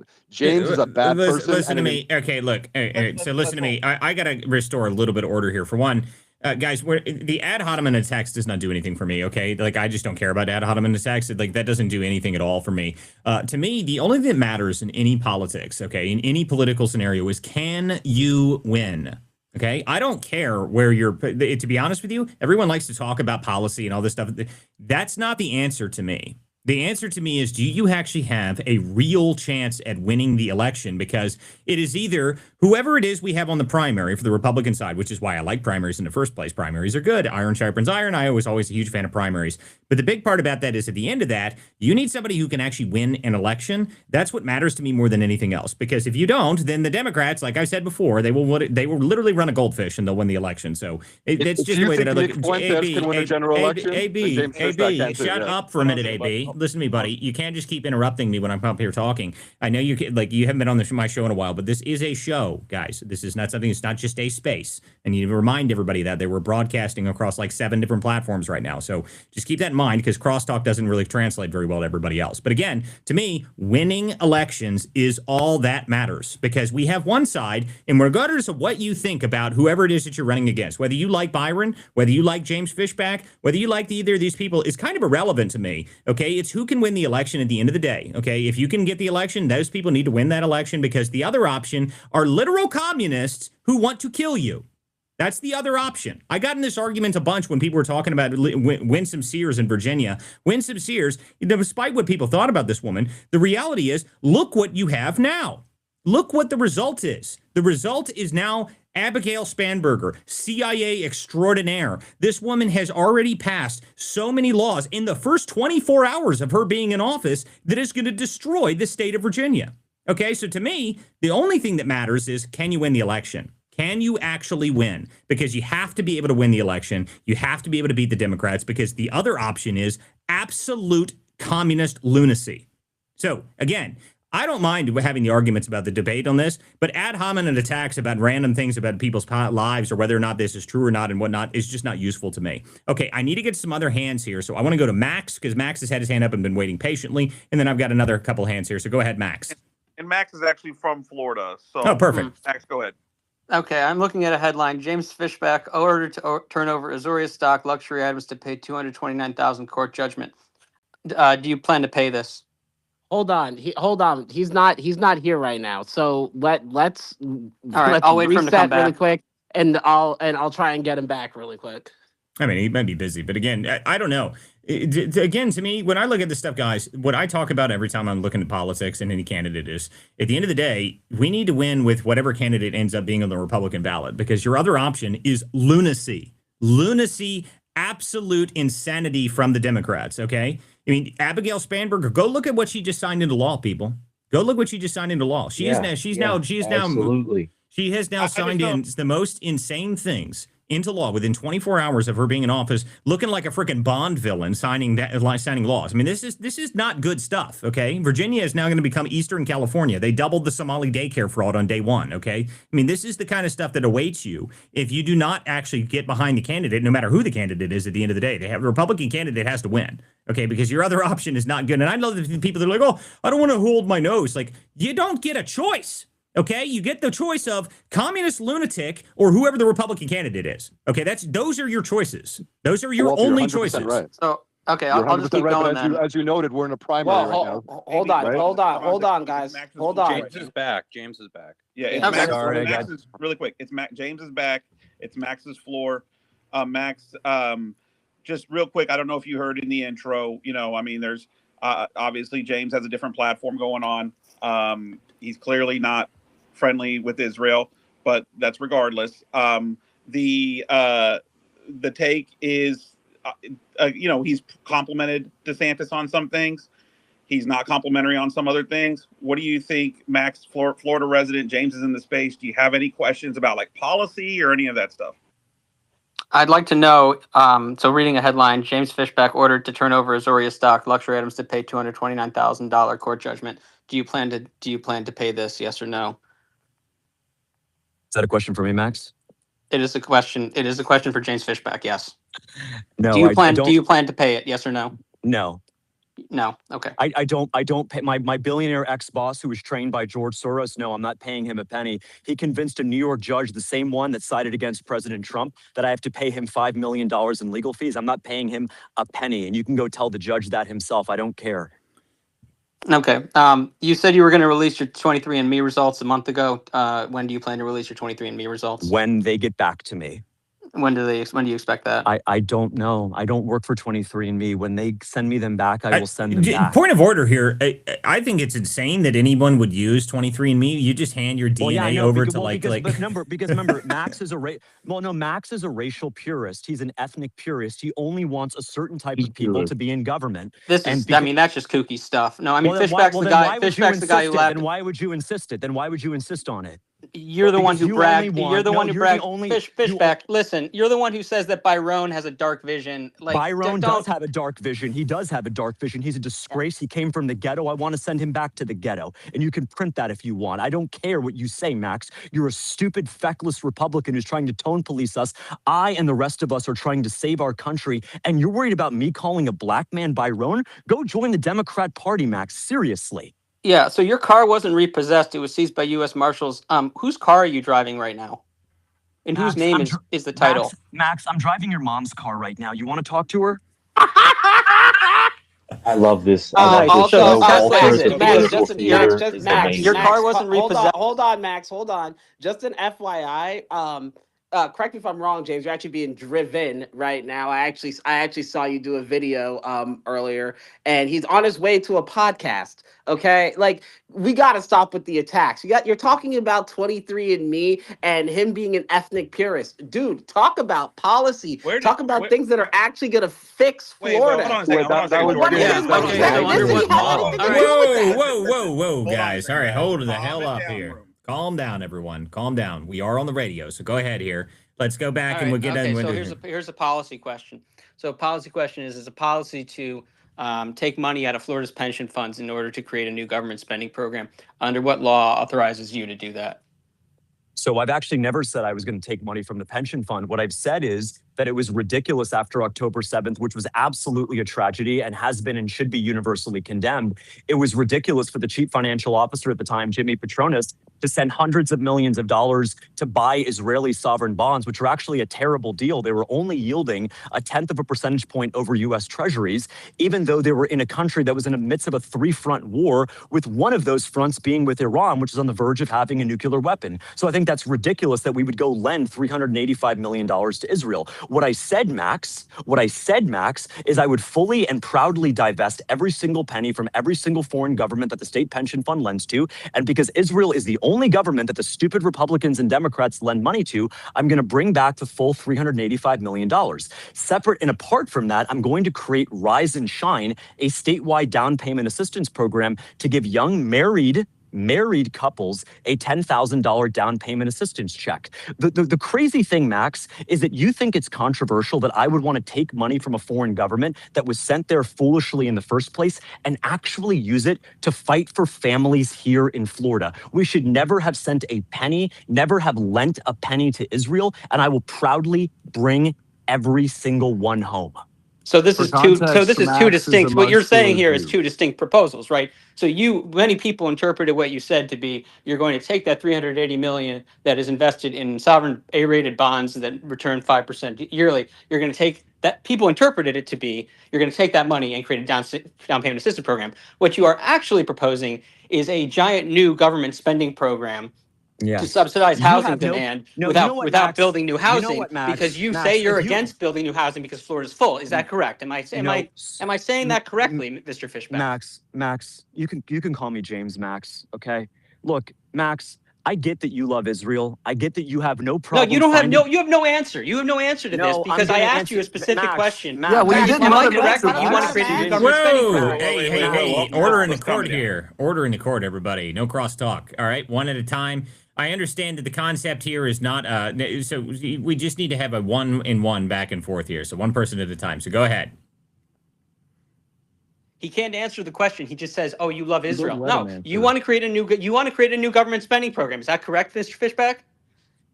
You want to spend $380 million to subsidize demand without building new housing. What's going to happen to housing prices, head of macro? Well, if you want to know what's going to happen to housing prices, look, there's 1.4 million illegal immigrants in our state. They are constraining housing supply. I'm going to deport every single one of them by using the 287G program. I'm also going to challenge Arizona versus the United States, which was wrongly decided by the Supreme Court 10, 15 years ago. And I'm going to deputize state law enforcement to send back every single illegal alien, Max, including and especially you. If you love Israel so much, go back to Israel. I will proudly create a statewide government spending program so I can help young married couples buy their first home. I'm not going to have you say that we don't have money. We don't have money for our own people. We don't have money for families from Miami to Pahokee or Pensacola to Mariana, but we have money to send $300 billion to Ukraine for Zelensky to money launder and lose another war. We have money for $5 billion for Israel to bomb Gaza. Absolutely not. I will find the money and I will proudly create a new spending program that does help young people buy their homes. We're going to unleash housing supply by deporting every last illegal criminal in our state. If you give money, if you don't do new housing, sorry, go ahead. Clarification, really quick. Florida spent $5 billion on Israel. Is that what you're saying, or the United States? No, I'm talking about the United States generally. Okay. Because I feel like this continues to morph into like more of a federal issue versus a state issue. Well, okay, that's fine. I mean, we can bring it back to the issue of the $385 million. Max asked about the equilibrium clearing price of single-family housing in our state. He is right that if you were to simply incentivize down payment assistance without freeing up housing supply, that would create a shift in demand and a shift in the equilibrium price for single family homes. But what I've also made clear is that by ramping up the pace of mass deportations, by using 287G, by overturning Arizona via the United States and actually deputizing state law enforcement to carry out federal immigration enforcement, that you do end up deporting the 1.4 million. And by the way, Max, the 1.4 million illegal aliens, they're not homeless. They're not living on the beach. They are living in single family homes in every single county in our state. And it's time for them to leave. That unleashes and reopens housing supply that working families will be able to buy into. That's not controversial. Well, there's another problem with the general issue with having the amount of housing issue. The asylum people that have also come here have also been taking up housing, and specifically rent. If you go look in all of the different immigration issues across all of the states, the reason that rent has skyrocketed is because we have staffed all of our low-income rent housing with immigrants, which is a huge problem. And specifically in Ohio, there's a number of those issues happening here. These are things we do need to fix. We do need to fix it. And I do agree with the concept of actually deputizing and getting more illegals out as fast as possible. That is a good idea. It should be done. I mean, we need to have more deportations. And I do think that if you actually manage to deport more people, you would drive that housing down. But the other thing that would drive housing down is take away their government benefits, which is a federal issue, though. That's part of the problem I have with some of this stuff, is that a lot of this stuff is federal stuff. If you actually manage to do this on a federal level, which would be much more effective, if you actually take away the money, that would be great. If you take away the government assistance, remove the ability for them to use government money to actually pay for the rent, which is what's happening in places like Ohio. Like the Haitian immigrants here, by the way, they get $1,400 a month from the government, plus they get free rent. So those are the things that we should immediately remove. And that's stuff that, unfortunately, though, that's, again, federal. Well, yes, it is, but we can't throw up our hands and say federalism this, federalism that, and not actually get the job done. So on this particular point, what you actually can do is you can do two things. You can tax remittances at the state level, and then separate and apart from that, you can actually levy a fine on every single foreign worker in the state. So if you're an H-1B or an H-2A worker, or you have TPS status and you have federal work authorization, DeConis versus California 1972 Supreme Court unanimously found that states actually can separately pursue immigration fines against the workforce. And I would proudly use that precedent to establish a fining system for any worker who is here on a foreign immigration visa. I believe that the American economy and the American jobs are for American workers. And if you're going to come here on an H-1B, we're going to tax you into oblivion to the point where you're just going to end up going back to India, because the labor arbitrage that you're taking advantage of between the third world and the first world, that we render that utterly meaningless. Well, that's an interesting concept of doing remittances taxes at the state level. I've never even thought about that, because that's a good idea. One of the things I had an issue with in the big, beautiful bill is that they changed the remittances.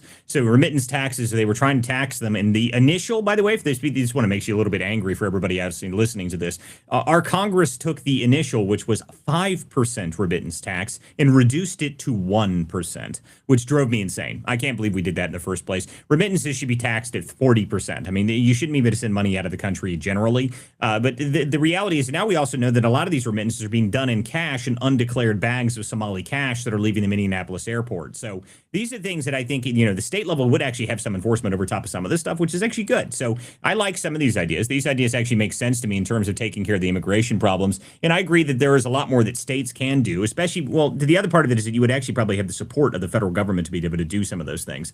Now, in terms of actually who can actually get them done, I don't know, because I think to get a remittance tax done, that would have to go through the Florida legislator, and getting the Florida legislator to tax some remittances. I don't know. Maybe they would be for it. I'm not sure how popular that would be, but that'd be something that'd be interesting. Well, I actually think it'd be deeply popular. And I'll tell you this, your job as governor isn't simply to sign things that come across your desk. It's to pick up the phone and make a clear, convincing, persuasive case for a particular policy set. If I were to go to any county in Florida, whether it's Leon, Jackson, Hernando, or Henry, I could make a clear case to Republicans and Democrats that if you're on government assistance and you're sending a single dollar back home to your so-called homeland, that you are disqualified for government assistance. And I'll tell you the truth. I mean, I grew up in a largely Hispanic community where I was living in Davie, Florida. I had friends who were on government assistance, on SNAP, on food stamps, and those families were sending hundreds of dollars to South and Central America every single month. So it can't be the case that you so desperately need food stamps that your kids are going to starve, but in that same month, you're sending $400 back home to Guadalajara. And so actually, the administration of SNAP benefits occurs at the state level, even though it's funded by the federal government. And so you could change the requirements there to exclude anyone. You just audit, right, their financials and say, hey, to qualify for this particular government welfare program that's administered by the state but funded by the feds, that you have to turn over bank records of 90 days. If there's any evidence of a Western Union transaction or any offshore transfer, that would immediately disqualify you. Well, there's something important there. So this would actually lead into, for those who are not aware, since there's a lot of people on this show that have probably never been here before, a lot of what I do is the investigative part of the fraud investigation. So the Hollow Trading Network is something should be probably brought up, and you guys could talk about this in Florida. I'm sure it happens there. It happens everywhere. The Hollow Trading Network is essentially the way that they're transferring money overstate. And you mentioned Western Union. Well, they're not using Western Union. They're using Somali Mule Union, essentially. They literally fly the cash out of the country in bags. That's actually something that happens through the hollow trading network, which is something that should be addressed. And I think it should be addressed in every state, not just in, where I'm looking at it. I think it should be done everywhere, because part of what I'm going to be doing for investigating across the country, I'm going to be traveling around finding these places and figuring out how to shut it down. So that's something that should be brought up in Florida, because I guarantee you it's happening there. When you mention the concept of them sending money out, well, if you have any East African population that's there, they can't actually wire money directly out of the country. What they can do, though, is they use it through a hollow trading network. A hollow trading network is essentially, they go there and they say, I wire you cash, and then those two brokers at some point settle the cash later. So it's a way that it keeps it out of our banking system and keeps it out of the wire transfer system, so you don't even know that it's really happening. Something that should be shut down everywhere, and it's something that should be addressed by every single state. So if you're talking about how to get rid of remittances and get rid of cash flowing out of the country, especially if it's taxpayer fraudulent cash, that's something that you should probably think about and talk about, because that's worth mentioning. Well, as a matter of fact, Walter, the good news is that there's already a proposal for this upcoming I should say, a session of the Florida legislature to not only tax remittances to go better, to actually prevent by Florida law, illegal aliens from sending cash remittances overseas at all. That's good. That's good stuff. Yeah, I mean, well, so I will say that there's, by the way, specifically on the point of remittances and all this money going out, by the way, Scott Bessent and the Trump administration have already come out and said that if you're now on government assistance, you can't send money out of the country, which is good. That's stuff that needs to happen in the first place. But they're also going to start going after the amount of cash that you can fly out of the country. They've already started to restrict that, and they're already seizing undeclared cash from the Minneapolis airport. That happened yesterday. So this stuff is changing, and I think the fraud investigation is crucial to that. So anyway, I just wanted to bring these points up here as we were talking about this. Okay, can I ask a question? Go ahead, Max. Yeah, so Governor DeSantis has authorized funding for Jewish day school security. Head of Macro Fishback, would you continue this as governor? That would do one of two things. Would you continue this as governor? No, I would not. I don't believe in selectively applying funding to certain religious institutions. That violates the Equal Protection Clause of the U.S. Constitution. Either all religious schools get funding or no religious schools get funding. I support the Second Amendment, which allows anyone to take up arms to defend themselves and their loved ones. Okay. All right. We got some other hands. And we also brought up Sally. I don't know if does Sally have her hand up? We'll definitely go to Sally if she does. Sally? I don't have my hand up yet. I've just been listening to these arguments back and forth, trying to figure out the best line of questioning. But I'll put my hand up in just a minute. That's no okay. worries, Sally. I just didn't want to skip over you. That's okay. By the way, guys, before we move on, we're here. Make sure you guys share the space out. This is the Political Theater. I'm Walter Curt. I got Jordan Daly and Chris Marino as my co-hosts here. Guys, if this is an independently run show, weeknights at 9, we're here every night. Thank you guys for showing up here. If you guys want to support this show, go to my page. You can go to wcdispatch.com, or you can subscribe right here on X. But all of us up here usually have subscriptions available if you want to support this show. Okay, so I do have other people up here with hands up. Some people have been waiting very patiently. So let's go to, I think it was Andy Fromell first, and then we'll go to, what's the other one? They had this, I can't see the name on it, the Santa hat. Choose. It's a Yeah, choose. I'll take the last question. So go ahead. Okay. Yeah, I mean, again, James Fishback is the only candidate that's actually fighting for Florida and America. You had Byron Donalds, who literally said, "Oh, we need to crack down on police brutality. We have to get justice George Floyd." Like Byron Donalds 4 years ago was literally pushing all the Democratic talking points, and it's completely tiresome. And now he's literally trying to say he's America first, and then he's literally tweeting, "We need to give all our money to Israel, whatever Israel wants." And he's literally pushing to fight foreign wars. No, we should not go to war with Iran. No, we should not cause a regime change that causes that country to collapse into civil war and then a bunch of refugees to go into Europe and America. Because want to know what's going to happen when a Democrat takes over, possibly in the next election? Then those refugees are going to be coming right here to the United States. And then there's going to be nothing we can do about it with a Democratic president if that unfortunately happens. So, and that's what Byron Donald supports. He supports these regime change wars. He supports our tax dollars doing a regime change for Israel. That doesn't serve the American interest. So here's the only issue I have with statements like that is that the Florida governor would have no input on whether or not we have a regime change in those states. Okay, yes, okay, that is a fair point. But James Fishback, for example, believes in divesting the Florida state bonds from Israel, the 300. Well, listen, divesting the state investments, if that's a feasible and actually good financial decision, I don't, whatever is the best financial decision for taxpayers' dollars, wherever they're invested, is the best decision. I don't care what they do. If it's take them out of Israel and that's not good investment, then that's good. Do that. If it's not a good decision, then don't do that. Whatever makes the most money with that money is the best thing to do with the sovereign fund in that scenario. So I don't really care what the best decision is, so long as it makes the state money.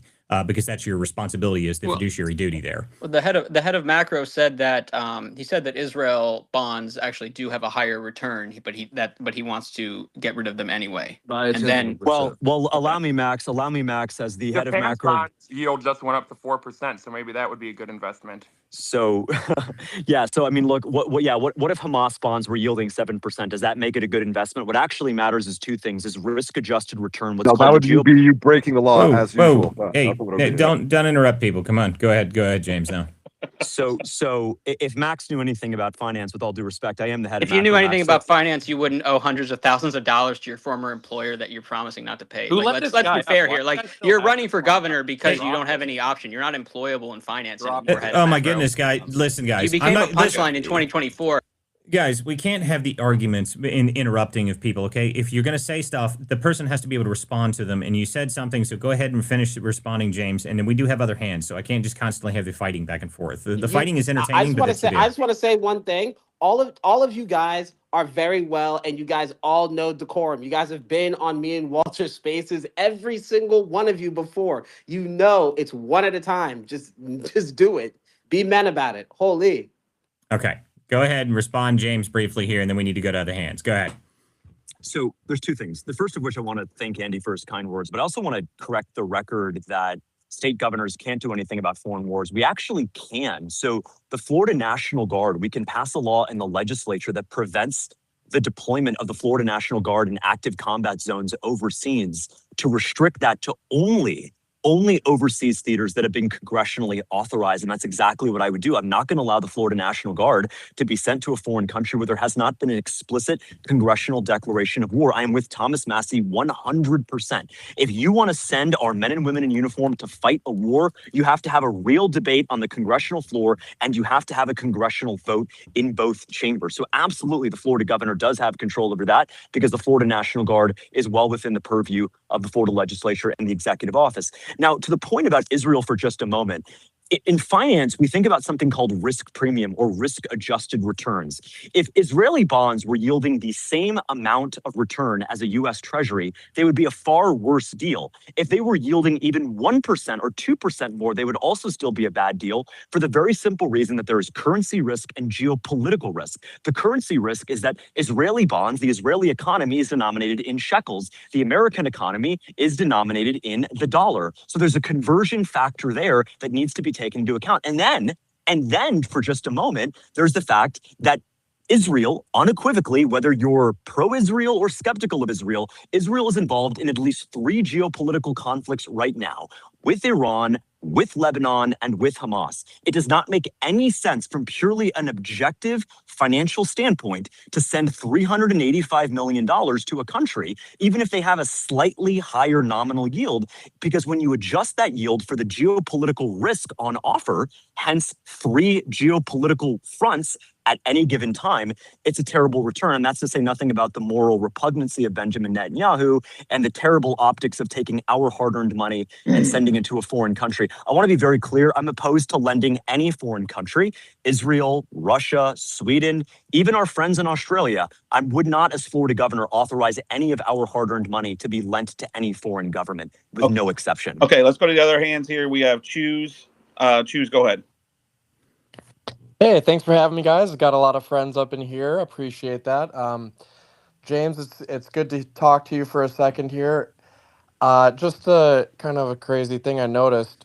Max has a literal pager in his display name. So, James, if you see that pager on your display name, run. Max clearly would put it there. So, guys, hold on a minute. I need to bring this up. I don't mean to interrupt you there, Choose, but I need to bring this up. Apparently, Air Force One is returning after some issue in air while on its way to Dallas. Electrical issue. I looked into it. Yeah, I just looked at this just a second ago. Look, that's pretty interesting. That it looks like it's just a couple minutes ago that they say that Trump is not going to Davos right now. It looks like it's returning, which is interesting. So I just wanted to bring that up. I don't know what the deal is with that. They say minor electrical issue. Not sure how minor electrical issue happens in Air Force One, but just wanted to bring that up because that's new news that just came out just a couple minutes The ago. 747 is old as hell. I The know. Doomsday plane runs better than that thing. Yeah, well, I mean, this is why everyone was so upset about us buying that like Qatari jet or whatever the hell it was. I was like, I mean, if it's newer, then I don't care. Like, apparently that thing was like, what did they call it? The Palace of the Skies or something like that? I mean, it doesn't matter to me. I don't care where we get the jet from as long as it's working.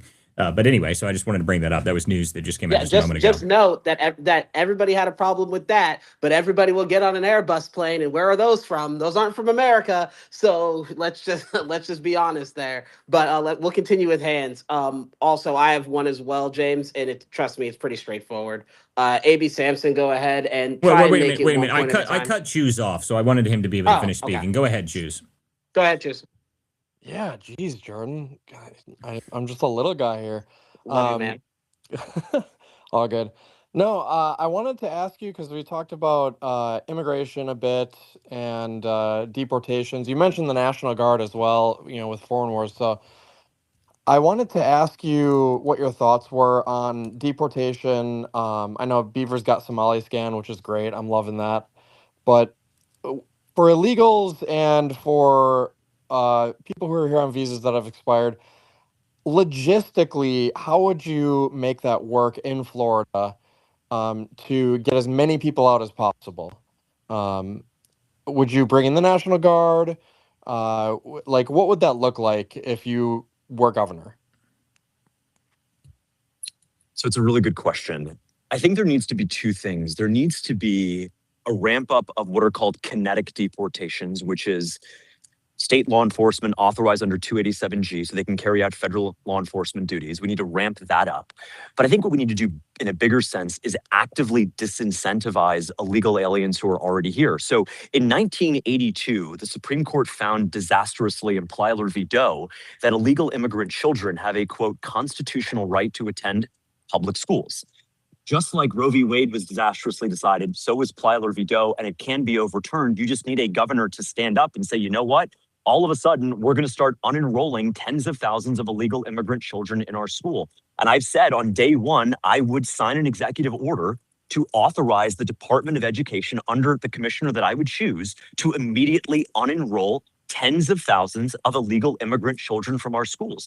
All of a sudden, when the free daycare that is our public school ends for illegal immigrant families, they then have an active incentive to just get up and leave. Take the free flight from Kristi Noem, take the $1,000 check, go back to your country and make it great. We cannot have you using taxpayer resources. So I think there's two things just to come full circle. An increase in kinetic deportations. I'd also want to challenge Arizona v. US, which was, again, wrongly decided in 2012. It was a 5-3 decision. I think it'll end up being rightly decided before this Supreme Court. One of the many blessings that President Trump gave us was a consistent conservative bench, 5-3, 5-4, 6-3, depending on how Amy Coney Barrett is feeling on any given day. But I think the bigger thing is, aside from the kinetic side of deportations, how can we use the state power to essentially kick illegal immigrants off of every single social service? And perhaps the biggest social service is the fact that the average student in Florida, could cost the district $20,000 to $30,000. That means illegal immigrant children are costing the district $20,000 to $30,000. If you're a family and you have 5 or 6 children, you're here illegally, all of a sudden, them getting kicked out of public school is a real issue for you. You have to pay up in a private school, and you're probably more likely just to go home. And so if you look at the deportation numbers from 2025, about 75% of them were actually self-deportations. I think the way forward is to create an active framework that disincentivizes and deters people from staying here, and then they show themselves home. That is actually the exact way that I've been talking about deportations. For those who are new on this show and don't know anything about me, my family built the modern immigration filing system. So I know a lot about deportation, I know a lot about immigration.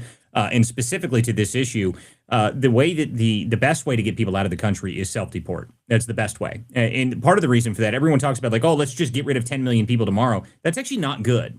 If you got rid of 10 million people tomorrow, if you suddenly just magically snap your fingers, you would crash the local economies in each one of the places those people exist. The Democrats knew what they were doing when they brought people here. They knew if they got them here and they got them installed in the economies and let them stay here for a couple of years, that it was difficult to get rid of them. So if once you actually get them out of here, you need to be able to move them out of there faster. But the best way is to disincentivize them staying here in the first place, which is completely cut all benefits and make them do. This is something the Trump administration, I got to give them credit here, they've done a good job with this, is that they essentially believe now that, at any moment, a helicopter could arrive and people could rappel from the helicopter, go through your window, and then throw you into an alligator pit. That is good. We need more of that, and more in disincentivizing of being here illegally. You should be afraid to be in the country if you're here illegally because you should be deported.